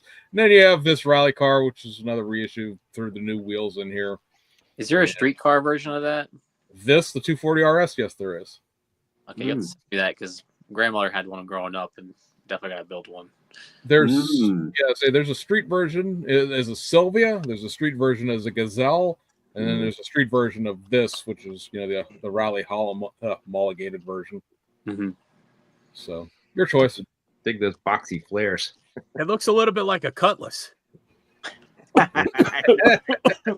does. Yeah. It does. I see it. I'm not gonna argue. I swear to God, every time you show those things, you show these every 2 weeks. It's like the same kits over and over again. That's it's like they put the putty in, and this is the decals, and this is the naturally aspirated grill. It's 2 weeks for Hasegawa to get new decals. Naturally aspirated bumper, thank you. Yeah. It's I'm not going to argue with Hasegawa's business practices because, frankly, they're the only ones putting any new kits out anymore. Hey, are they new though? I'm not complaining. You might get like the 1 kit a year out of Tamiya. You might get like 2 kits a year out of Aoshima. There's no telling what you're going to get out of like Revell and. But James, look, check it out, man. Look at those lines, bro. Look at how nice and straight those lines came out. Oh wow! I mean, these things are straight, bro. Did he They're do those with a absolutely- mill? He did that with a Dremel tool and a specific just small tip on it. But he did such a great job on this, and everybody's bothering him about it now. So this came out very nice, man. Came out very nice. Nice. Hey, can I share something real quick? Yeah. I guess. have an image that has. I'll give you an exclusive. Uh-oh. Let's see. I Sit got it. back. Relax. It's my TSA picture. Can you? You might have to share this. It's in the studio, James. Okay, I see it. I don't. There you go. So Nice. this Oh, that's has nice. not been posted on the internet anywhere yet. This is Wow. still in development, but this is upcoming Mobius. Mobius. Oh. Mercury. So it's an all brand new 64 Comet. As you can see, there's two different versions of here. There'll be a stock K code. So that's the small block. Where are you guys seeing this at? Should be on screen. Yes. Yeah, can you see it? Yeah, it's in the screen right there. Yeah. And then, so the one you're seeing here is the Pro Touring version. So it's going to have two chassis, stock chassis and an all new Pro Touring chassis with tubular front A-arm suspension, like modern 4-link rear suspension. It's got 20-inch wheels in the back, 18s in the front, disc brakes, a modern interior. And an LS engine. No, it doesn't. You would think, right? It's like, yeah, it should have it. Or I thought it'd be Coyote. like Coyote, yeah. Coyote engine. Yeah, that would have Coyote been would be perfect on that. Well, to do a Yeah. Coyote, you got to move the strut tower. So, LS it. Yeah. So this is I'm working on box art instruction decals for that. I don't So know. did the Comet have the same wheelbase as the Fairlane? I think so, didn't it? You might be able to throw that Resto mod chassis under a Fairlane body. Probably, I would think. This will fit under the 65 Comet that Mobius has. So it's you might have to do a little bit of modifying. It might not be. Yeah. There's some of the bumper mounts and some things will not be, drop fit, but I believe the wheelbase is the same, and dimensionally it's designed to be somewhat. I know some of the parts are interchangeable between the 65 kit and the 64. I think the engine, it actually has the same engines. Those are shared. I think the glass might be shared. So correct me on that one. But anyways, this kit's under development, and it'll maybe be out later at the end of the year. Fingers That was crossed. cool. I like it. Yep. I like it too, yeah. Very nice. Oh, they have to compete against these 3D guys. So we These give a thumbs up or thumbs down companies, on man. that. They got a lot of I haven't been able to see it, so Yeah, that's cool. Yeah, let's see here. Nothing I can do with that. So let's see. People in the comments are saying that the Falcon and the Comet are the same wheelbase. Yep. So I'm not sure where the Fairlane fits into that. Like, I know what you're thinking. You're thinking the Revell 644 Fairlane. But I don't know what the wheel. If somebody has one of those and somebody has a 65 Mercury Comet that wants to get them out and compare them right now, get back to us before the end of the show here. And What about the Galaxy? maybe I haven't. Galaxy would be even bigger, wouldn't it? Yeah, Galaxy's big. I've got an AMT 64 Comet. I need to take those two and compare them and see how similar they are. And Because I've got both of the kits, but they're literally both on the bottom of piles they're in. So, I think the Revell was 24 scale. yeah, Is it? No, it's 25th scale. That was one of the ones that was tooled up in the 80s. Yeah. That was when Revell was putting out like the 69 Camaros and the 32 Fords. Mhm. That got tooled up along with the 64 pickup.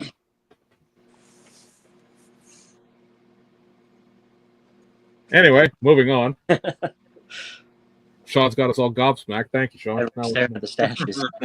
Now we're all gonna sit here and go, huh? Comments. Yeah, That's probably resto mod. That was probably the secret he was talking about. No, I'm I look- know what the secret is. It's Oh. trophy truck now. It's not good. How about the 60 Ford Starliner? Throw it under that.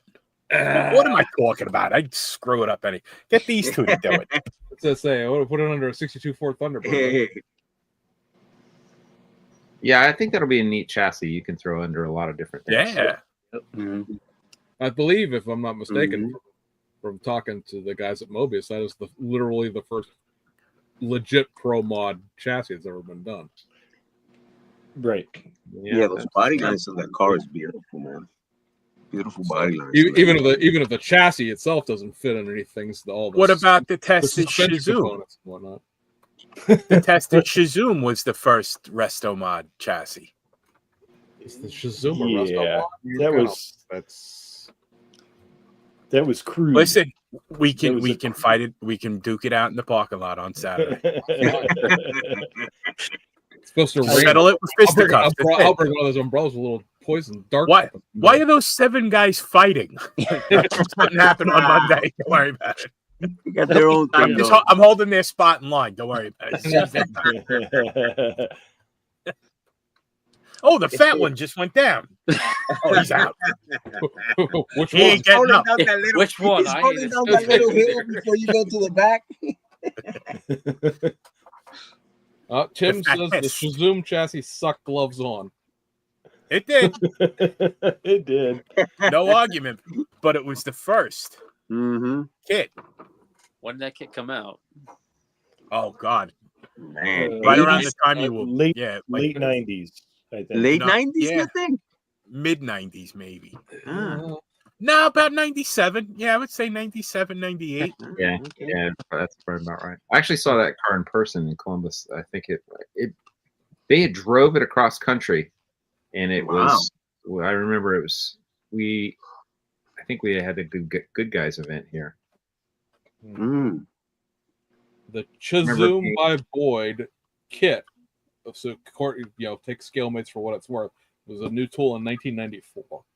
4. That old. So that car is as old as my high school diploma, gentlemen. That car is older than me. Wow. Now Frank's over there suffering near retirement. Yeah, I don't remember 1994. It was a blur. It was a blur. I got smacked around with a guy that had that tattoo that was on that car before. Yeah. There's a lot of crap like that going on. I was still in college. I was supposed to graduate in 94, but I did the Frank Steffens plan. I was there so long they were going to name a building after me.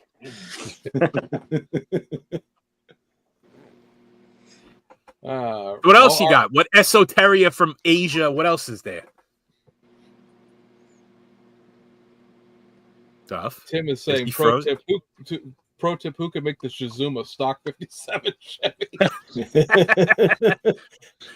think it'd Bill be Geary. easier to use that one that Mr. HPI guy failed with. That would be a hell of a modification right there. I'm anxious not to go down too far down this road, but I'm anxiously awaiting the results of that pickup truck he's starting. I spoke It's to the same era model kit as the Nomad wagon is. I spoke to Rick and Pete from Atlantis at Replicon. They are sold out of the 57 Nomad. Oh, I know. Really? Wow. They are Box sold art out. sold that. Box art sold that hot mess. Yeah. I know Won't that. surprise me at all. And I presume a lot of people are going to suffer the same fate that Chris did with that. They're going to get it, they're going to try to put it together, and it's going to look like the dog's breakfast when they're done with it. And Don't try to build it in 2 days. don't try to build it ever. And nobody listens to me. Everybody thinks I'm stupid because I'm fat, but don't try to build it in 2 days. That's the only tip I can give you. If you take your time with that thing, you're gonna curse, you're gonna question all of your life choices. But if you take your time and test fit and keep your expectations low. You're not going to be disappointed. But it can be done. I've actually seen a lot of those fiddly old Revell kits. There was an old gentleman that used to bring them like built basically out of the box, but he would paint them. He would bring them to Mosquito Con, the New Jersey IPMS show. It's in the same place that NNL East is. Yeah. With all of the working doors and everything, I was in awe of that man, because those kits they're spindly, and he did a fantastic. You can do it. It's just you got to be really, really patient or drunk. And I like to point out that was a child's toy. Like, who thought that was a good idea? I need to be a drunk adult in order to build it. There was a lot of drunk kids back then. Yeah, it's a different time. Yeah, from the glue too. Carl says, I have a question for Sean. All right, Carl, please ask your question for Sean. Yeah. That's kind of why I was pausing. I was waiting to see the refresh come up. Right. Let's see. Comment and Falcon, blah, blah, blah, yada, yada. I'm trying to see where somebody's saying that the Cyclone and the Fairlane are the same chassis. Yep. So I think the Cyclone's slightly bigger. Well, yeah, because that's because the 66 Fairlane and the 66 Mercury were done by AMT back in the day. So yeah, obviously the same car. Any news about the Pro Stock Maverick? Yeah. It's coming. Right. It's coming. Yeah, there you go. You know what I know. Yes. No, I've seen they're working on the CAD for it. I've seen the stock Maverick. I've not seen the Pro Stock version. I know they were making some changes to it. It wasn't. There was a couple parts of it that they wanted to make better. So there you go. They're doing a Maverick, a regular plain Maverick too. Yeah. So there'll be a stock and Pro Stock version of both the 70, 71, 72 Mavericks, as well as the Comets. Can be way better than the Johan that was back in the day. I mean, yeah, they'll make them as as accurate as they can, and they'll make them like it'll be the standard of all the other Mobius kits. That's awesome. Tell them to talk to Bill Geary. That's all they got to do. Put them on the payroll. But then Bill Geary won't sell it to you, and then you're stuck. Not for sale. Not for sale. Not for sale. He gets so pissed, dude. He gets so pissed. I start laughing. Do you think Bill will be there on Saturday? I'd like to meet him. No, he's not. Damn. I'd like to meet him. It's a far drive for him. Yeah. He's usually there. He's usually there at the NNL East. No matter how far. He's been there in a while. I asked him. I actually invited him to the Akron show too, but that's too far too. Yeah, that's far. Yeah. Plus, you'd be in Akron. Does anyone know? I don't get the reference. Well, you see, if Cleveland is the armpit of Ohio, then Akron's sort of like the digestive tract because it's down south there. Not to be outdone by Canton, which is the butthole of Ohio. Somebody saying, does anyone know if the Pro Stock Pinto will be reproduced? I know Atlantis has the Poison Pinto or whatever that was called, that Tom Daniels Pinto. Like that was something they've teased for a couple of years now as being, they've done test shots of it. So I would assume at some point in the future that would come out. I'm not sure that's necessarily what you're talking about. Well, there's a rumor that round 2 is supposed to redo the entire Pro Stock series by NPC. There's at least some validity to that, I would think. Yeah, I would imagine if the Pinto could have already, like the Dino Don NPC Pinto, if it could have been just reissued without any work, it probably would have already been done. I don't know if the tooling for that exists still, or I'm guessing if it does, it must need something. Because I would think it would have already, because they issued the Mustang, the Pro Stock the Mustang 2. So. Hell Driver. They just did that one. They're coming. Atlantis is coming out with the 1/24th scale Red Baron. They had to trade away Camaro tooling, and they're going to try to get more Tom Daniels stuff out there. They're trying to get more of the tools because if Revell's not going to do anything with them, they might as well. I mean, well, that was part of the thing that Pete had said when he was in the IP Most Nationals, Wisconsin, was that even after all the dust had cleared, they wound up with stuff that was supposed to go to Germany, and Germany has stuff that was supposed to go to them. And that's why they're trading these tools back and forth one for one, because they're not going to buy it, but hey, if you want it back, we'd like to have that Tom Daniels tool back. So, they hold it for ransom. If you ever want to see this tool alive again, put the little coffin on a Lufthansa flight to JFK. It would be the Chinese based Tom Daniels kits that will probably be interesting to try to retrieve. So speaking of new kits, did anyone by chance get this kit yet? Oh, James has that one. Oh, You mean this new kit? Yeah. Yeah. Actually pretty nice. I can't say those two letters without saying the words. The bleepity bleepity ghost. And what's great about this is because it comes with a 1/24 scale drone.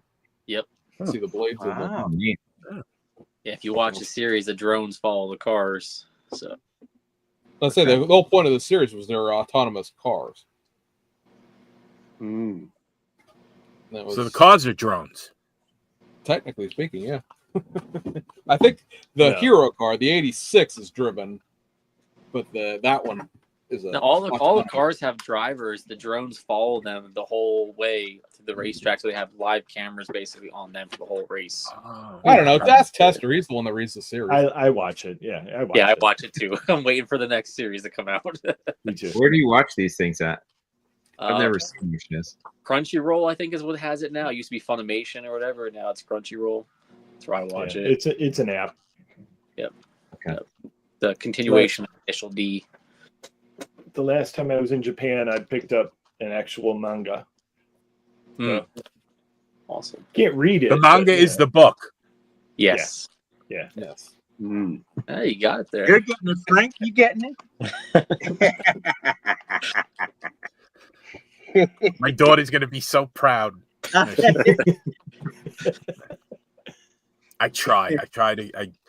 She says things like skibbity and alpha. Sigma. What are you talking about? She's 11, so the eyes have started rolling. Yeah. Oh.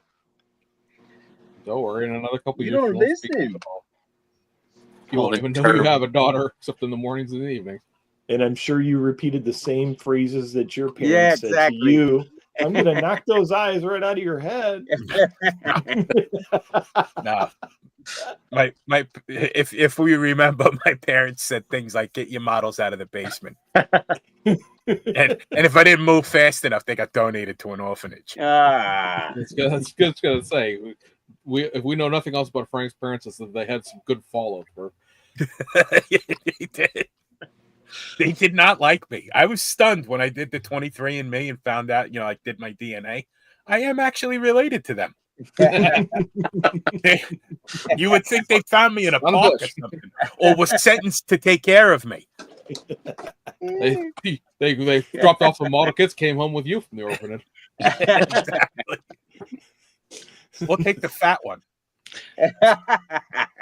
No, the ugly one. Next day. This would be a fun one for this crew. Now I know that's not spelling the airplane company correctly. Yeah. There, but Edward. so thoughts Edward, there, because I mean we've seen this pop up from time to time. Like the AMT Lexus was an Aoshima kit that had some etch in it. Some of the Revell Pro Modeler kits. The Daytona still has etch in it to this day, Yeah. even in its reissues. That's one of those things that, like, yes, please etch me, I'll take it, but seems to cause consternation. Well, the model that What am I supposed to do with this Edward goes photo by. etch? What's Well, that? that's the thing with the model that Edward goes by, that they have different levels of kit. So you'll have the weekend edition that just has the kit, a couple of versions on the decal sheet, and it has the Yeah. instructions.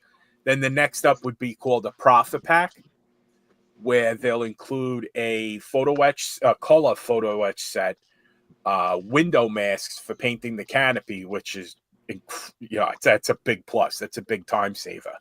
But then going back before a weekend edition, they have what's called Overtrees. And that's just the sprues to make the plane. No instructions, no decals, no nothing. Wow. And then they sell each of the elements separately, where you can even get like it's called a brassin set. Like you could get brass landing gear for the planes. It's a fundamental difference in the way that like aircraft modelers and car modelers will buy a kit just to get the wheels and the tires. And then like, well, all right, well, I got the kit. I might as well, I'll take the engine. You never know. We'll buy an entire kit to get those parts, but we won't necessarily, like, you'll have people who will buy kits to get parts, but then when they come, well, I'm not buying that 3D printed stuff. I don't want anything to do with it. Well, there are kits out there that $8 for an engine, or you get $30 for a kit. There's kits ranging from $10 to $300 that do have it. I mean, we've all walked right past the AMT 57 that has photo etch in it. Yeah, Yep. that's another one. I got that one from you, Lewis. That 57 Bel Air. Yeah. Yep. From AMT. It would be nice though to get the photo etch, at least for the scripts. That makes Yeah, things for so sure. much easier to get the photo etch. Really, it's just And it looks so much better than a decal. Yeah. yeah. No offense to Keith Marks, he puts out a nice product, but it's better to have like the slight raise that a photo etch will give you. It gives you a little bit of dimensionality that I like. I prefer. It's a lot better. Yeah. Yeah. I just Marcos, you recall, use a lot of that model car garage stuff. Oh yeah, a lot of it. Yeah. If the scripts are available, I'm gonna be using them. Yep. And remember, you can also put the photo etch on the body first, either after a primer or on plastic, and then That was my next question. Just like when you do the bare metal foil under the letters, you could do it with the photo etch also. That As a was matter my of fact, next question some was of those to glue it on first. Yeah, some of those scripts, like if you take the 69 Chevelle, you know the Chevelle, that the little logo on the Chevelle in front of the hood on the right. Mhm. You know, Chevelle has that nice big Chevelle. That one is actually better to put it on the body first, then primer it, sand it, hit it with the paint, sand it again, and then just shoot it with the clear. So it would be better. Well, at least for that decal, which I've always said is a little bit out of scale. I said that on Facebook at one time, and Bob almost ate me up. He said, "Yo, Cruz, but that's designed sometimes, to put it on the body first, and then you cover it with paint, and then all you got to do is uncover just the lettering only." So you would recommend at each painting stage to uncover it. This way you're not trying to uncover it all at once. Yeah, I would do it like at least, I don't know, I would do it on the plastic first, because the primer takes care of like sealing the whole thing in and making it look more uniform. And so you can always, rub it out at the end, just like you do with the bare metal foil. The thing with the bare metal foil is if you sand, you could probably go right through that bare metal foil and kind of mess it up. You don't have to worry about, about the photo etch with that. Yeah. But you could go both ways. I mean, you could practice on a couple of spare bodies. You'll like it, man. No, it looks really, really good. you'll like it. It looks really good. What's Stuff doing? Yeah. I said you're gonna like it. You're gonna like it. You're gonna like it. Or else. So say if you had like Chevrolet, each separate letter, and you glue each letter on and then painting over all of it and then rub each letter off later on? Yeah, you could do that, but I would be careful with the single letters by themselves because they're so fragile. And then if you, the thing with those little letters is that if you use a little bit too much glue, it will be you just see it right around the letters. I would recommend that if the whole piece is just like the Chevelle, the whole piece says Chevelle, then you could do it. But on single letters like that, you don't really need to do that. Okay. So how do you glue on the single letters after paint? I just use I still have an old bottle of Pledge. Oh, okay. Just use a little. I just put like a very small dot, and then I'll just go ahead and place the letter, let it dry, and just with a little bit, once it's dry, I'll just go ahead and hit the whole letter because the capillary action will go right around the letter. Okay. But you got to make sure that you don't let that Pledge dry because it gets a little sticky. You know what I'm saying? So when you're ready to do it, make sure that you use fresh Pledge when you go around the letter. Yep. Yeah. Look at this. Mm-hmm. I'm gonna see if I put this in the. Look at how much is left. For over 20 years, man. I'm gonna put my kid through college with this amount of original Future. That thing still works great, man. Original Future. It was $6.39. Let's see if there's a copyright. And you can still water that thing just a tad before you apply it. Also, if it's too thick, you can still wet it just a tad, and it makes it a little bit more liquidy. And the capillary reaction works better like that.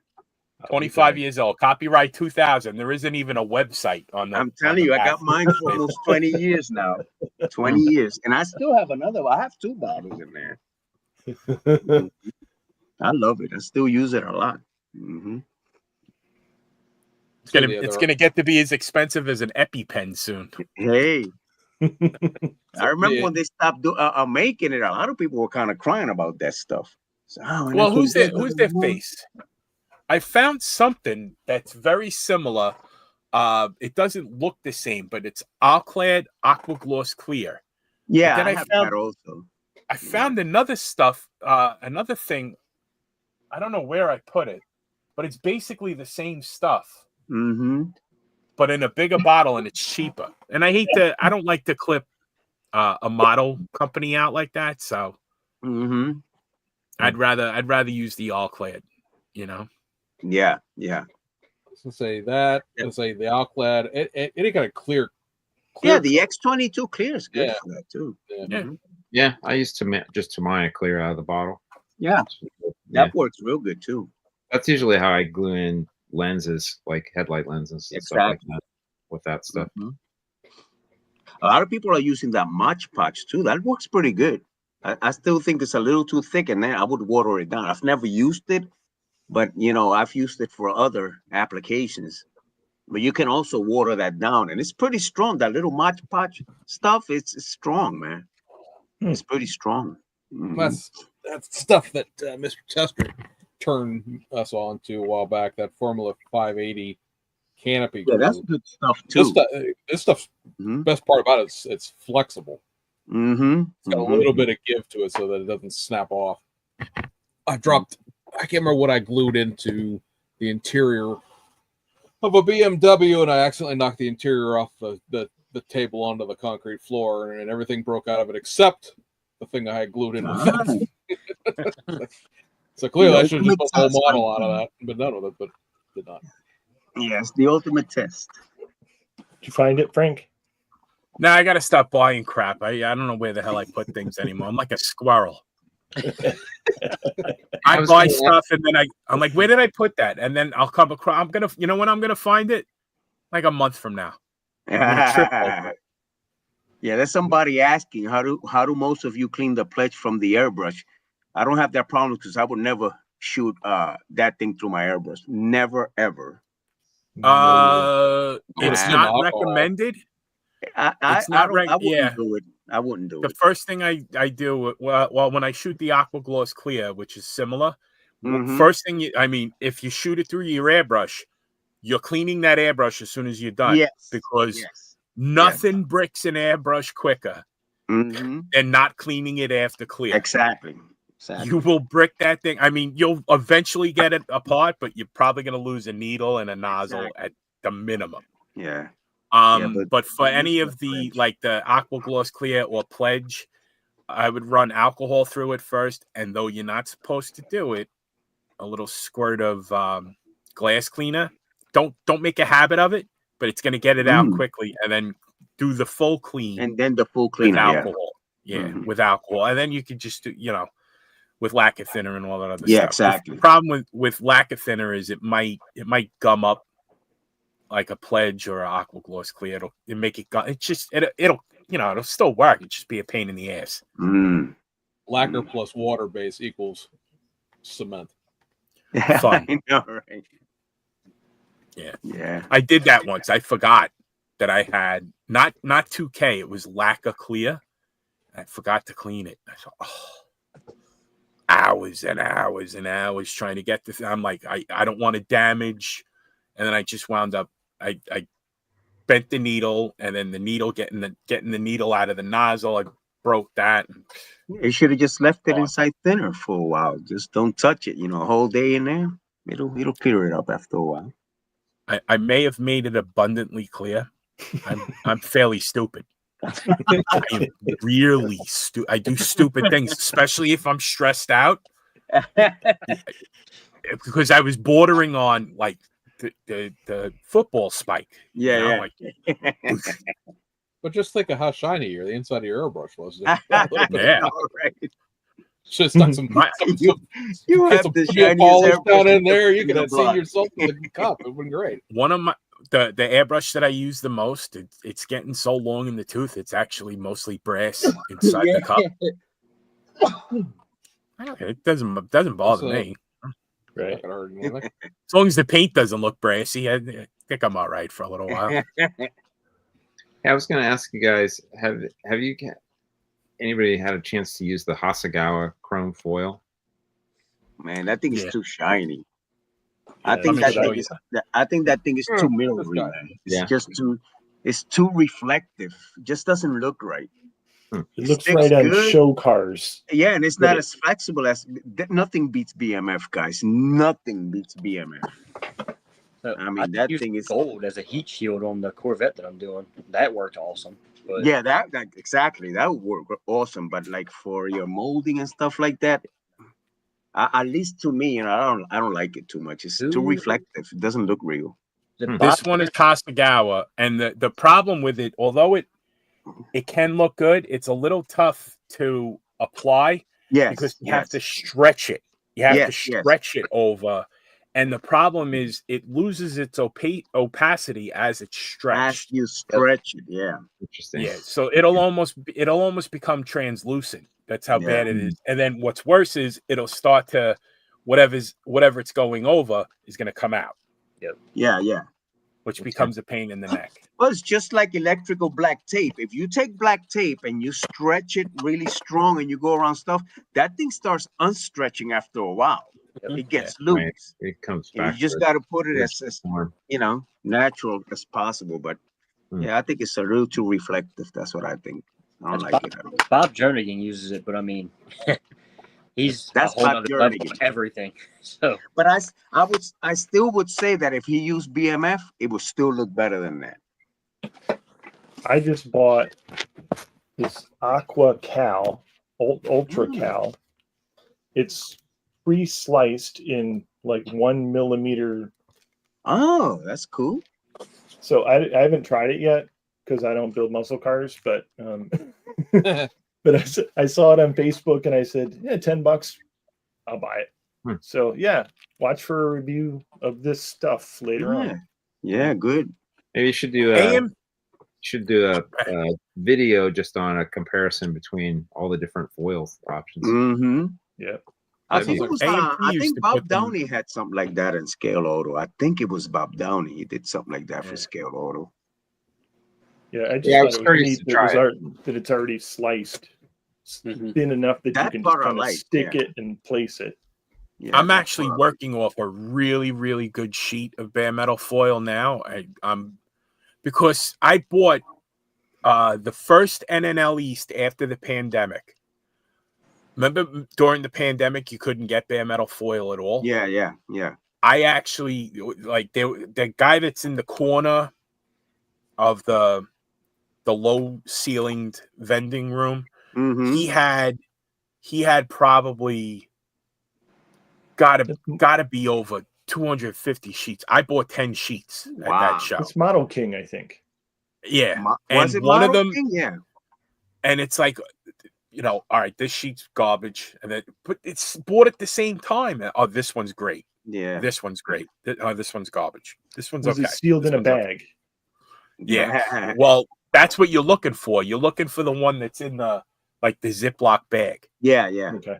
Yeah. Because if it's in this sealed envelope, that's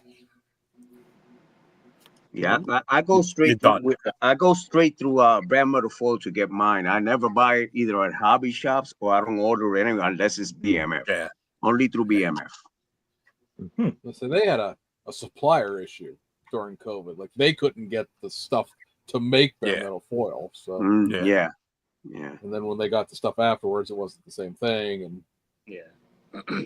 a whole bunch of people got a whole bunch of envelopes full of unusable metal non-sticker stickers. Yeah. Which really helps out all those folks who hate bare metal foil in the first place. Yeah, which I does know, right? wonders for my disposition.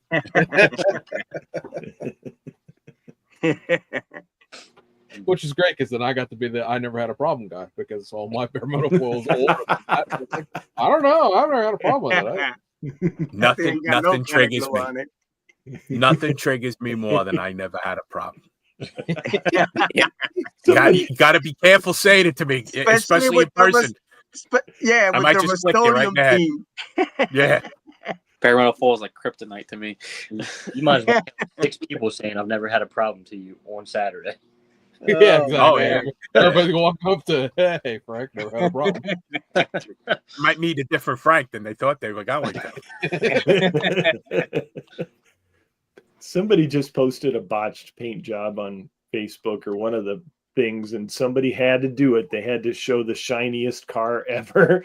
In the blurriest picture ever. Yeah.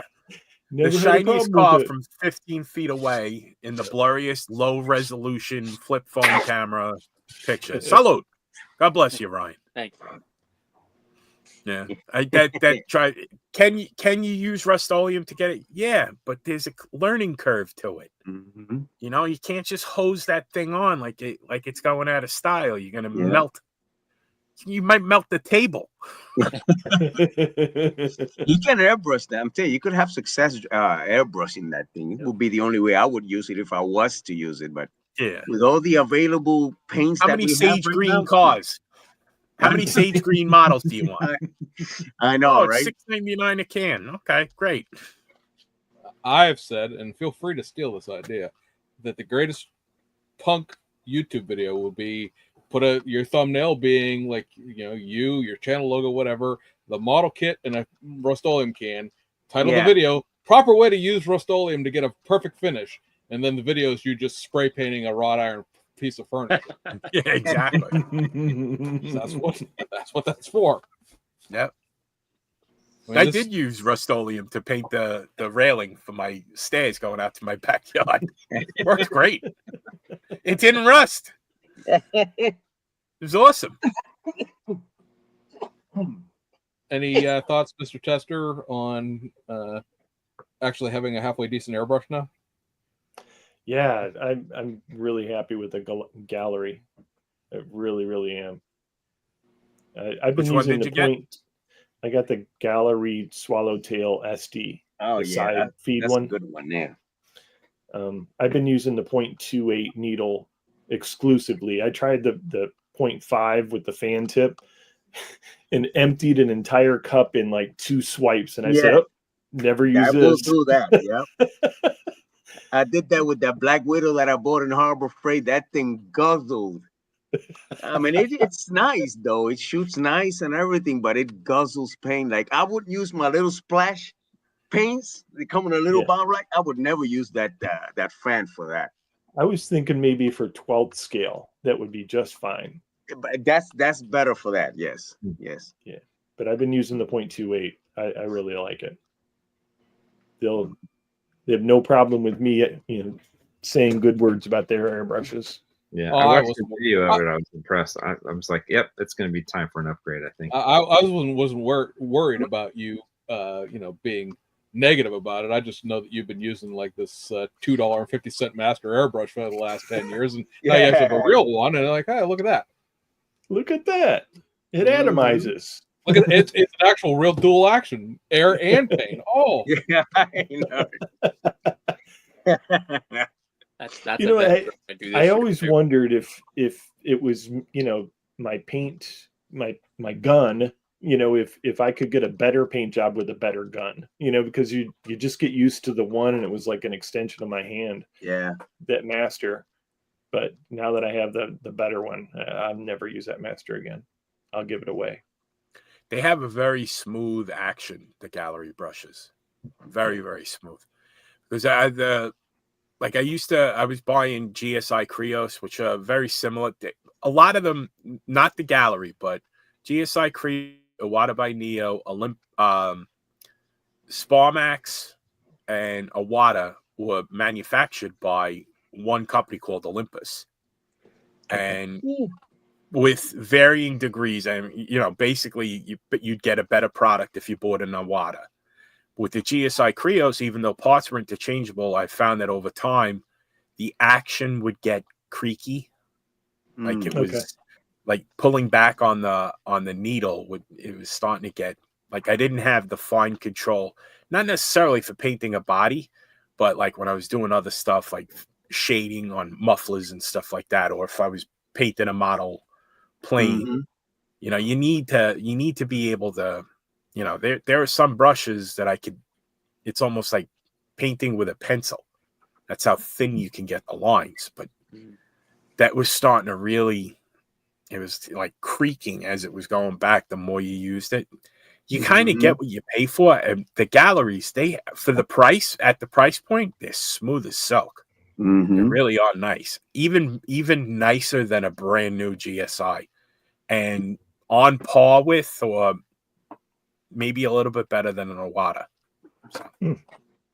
I was doing a metallic finish last night, and I took the Mr. Color stainless, the Mr. Metallic Super Series, and thinned it 200%. So it was really, really thin.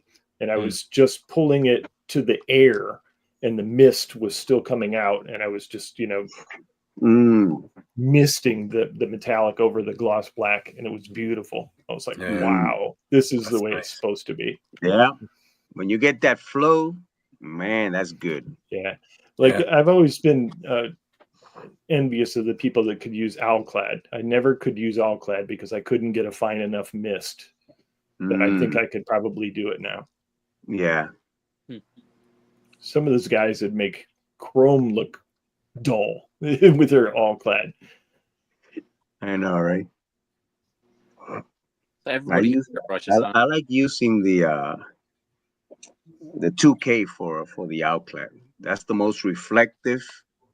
And that's what you need for that is reflectivity. So the 2K is perfect for Alclad. Gives you that perfect reflectivity for it. Wait a minute, back up. Are you mixing Alclad with 2K? No. I'm shooting the 2K first for my base. Oh, you're supposed to have a shiny base, obviously. Yeah. And they, you could use their Alclad's own black base, but I just use flat black. I just shoot flat black and cover it with a 2K, at least 3 coats of 2K. Nice light coats. You don't have to go crazy because you don't want to cover too many details.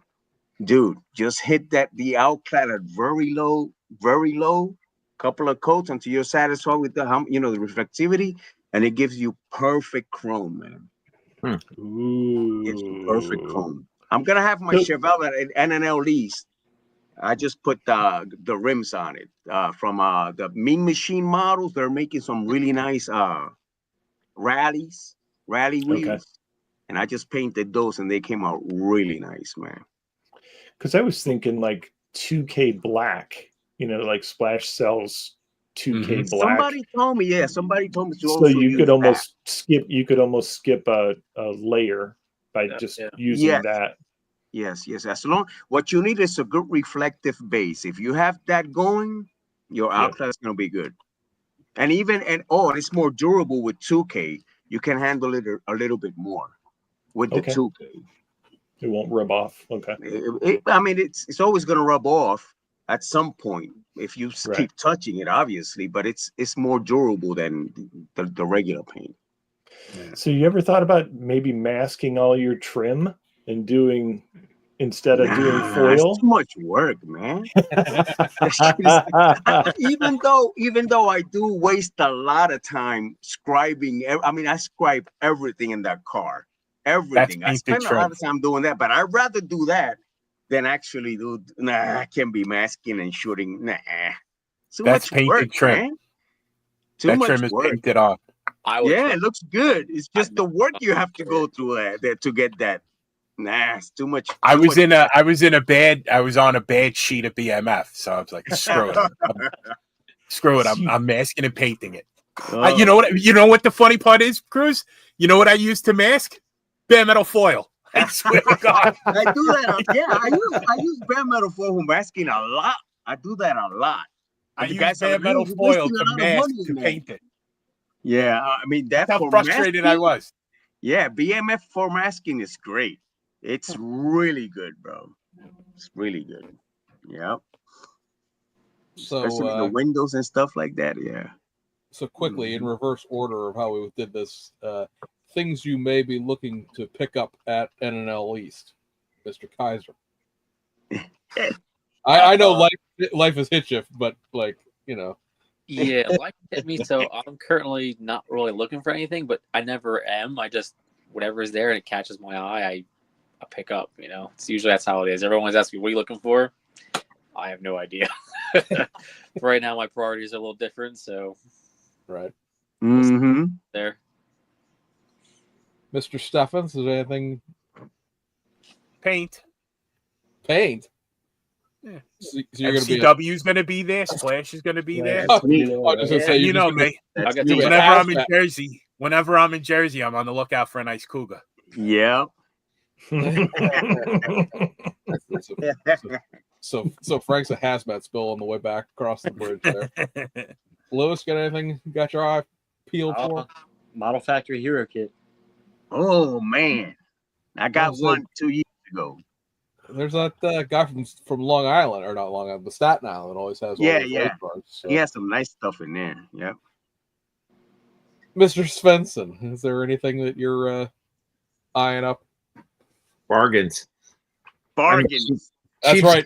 So anything that's Mr. $10 kit. That's right. Yeah. Anything I can buy for $1, I'm all about. I'd buy that for $1. Exactly. Marcos, you got any feelers out for anything besides paint? Paint and aftermarket stuff, especially 3D stuff.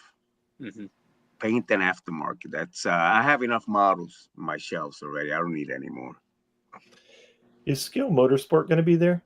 They should be there this year again. Yeah. Okay. That's the new owner. That's the guy that keeps saying that he's going to go out of business.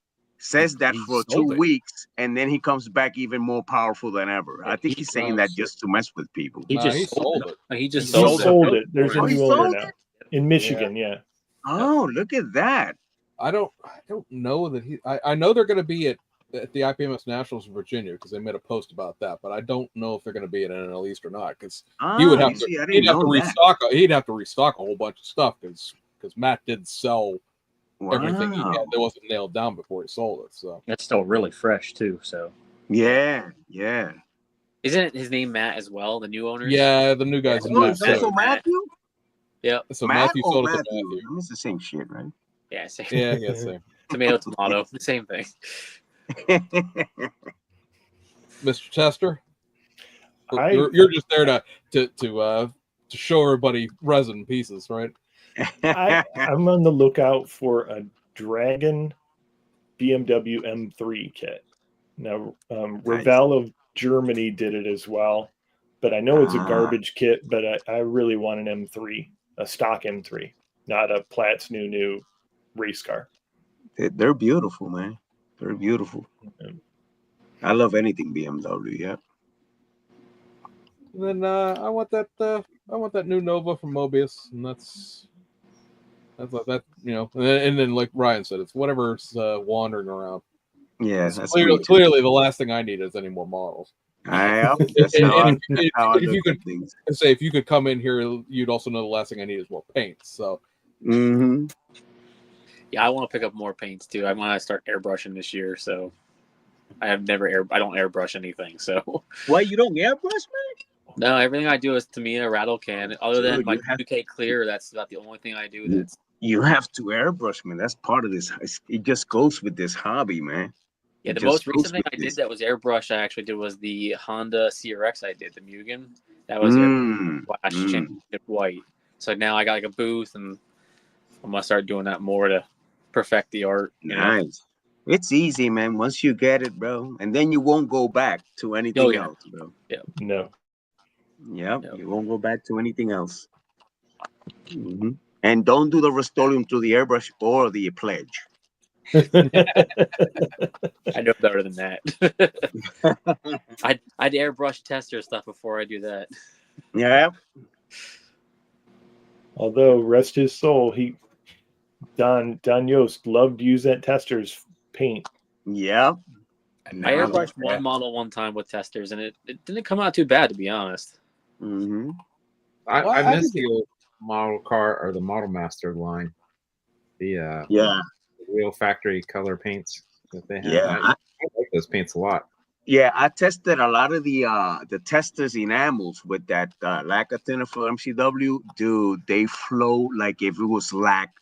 They're beautiful. Plus, MCW is also selling a lot of enamels also. Enamel, yeah. Military colors, everything. His enamels are great. Tough. Their enamels are tough too. They stand up. Very tough. But I did a lot of the testing with that MLT, with his MC, the new lacquer thinner. And I'm telling you, they flow so nice, even better than the one from Mr. Hobby. That's how good it flows out of that airbrush. The regular little testers, I'm talking about the little bottles. Yeah, the little jar. Remember when you guys interviewed me, I told you I had like 100,000 of them? They're right over there still, bro. And I used a lot of that stuff for that, and it works really good. They're durable paints, man. Very. They're very durable paints, those little testers. You know? A lot of people don't like them. I kind of like them. I hardly ever use them for the bodies, but still, they're good. They smell like nostalgia, just like that they do. That they do. It brings a lot of memories. I still have 2 cans in there thinner, and every now and then I'll just open it up. Ah, yes. Gets you back in the mood for building. The thing I found about the testers bottles though is like when you use the accelerant, it softens it and you'll like wipe it right off. Yeah. So if you're a CA Glow accelerant user, doesn't work very well with that. You like to live dangerously. I every time if I leave, there have been times where I've left. I have like a little jar. It's a Tamiya jar filled with accelerator. I've left that on. I left it open by mistake and ran upstairs for a minute. It fogged up. It fogged up the glass on a model. There was no super on it. There was no super. There was nothing on it. It just fogged it up. Like, what the hell is this? Yeah. Huh. Yeah. Any calamity you could think of. Yeah. Been through it already. I've done it. Yep. As somebody said in the comments, Frank's here to teach us what not to do. It's true. All right. My entire life is a warning. So show plug on the way out the door here. Seth is reminding everybody, if you're in the middle Indiana area, Model Rama is coming up May 16th and 17th. That's also in conjunction with a full-scale car show, and those tend to be really good shows. And Seth has some really just awesome awards for them. If you've been on Facebook, they've been popping up here and there. They're very nice. I know that several people in the community are sponsoring those awards as well. So Tim Customs would like to know if Marcos Cruz really has 100,000 bottles of paint. Probably. Also, Probably. Tim saying that he tried airbrushing barbecue sauce and that didn't work out very well. You didn't thin it properly. Yeah, exactly. Yeah, exactly. There you go. You need to use a And little- I just want to thank all the guys here for coming back on. Frank's here enough; he's going to have to become a co-host eventually. But appreciate you guys all coming on. Of course, we'll see everybody in basically 3.5 days at NNL East. For everybody who's who watched this, thanks for joining us.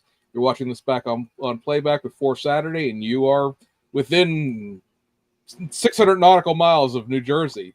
There are a few shows to attend in a year, and this is certainly on the East Coast. Yes. The show to attend. You cannot miss this one. If you're in the Northeast, so make the trip out. You will not be sorry. You will leave broke if you're not somebody who already has a That you will. model kits. And yeah, guys, really appreciate everybody joining us. Yeah, thanks for having us. See you guys. All right, guys. See ya. See you guys. See ya. Saturday.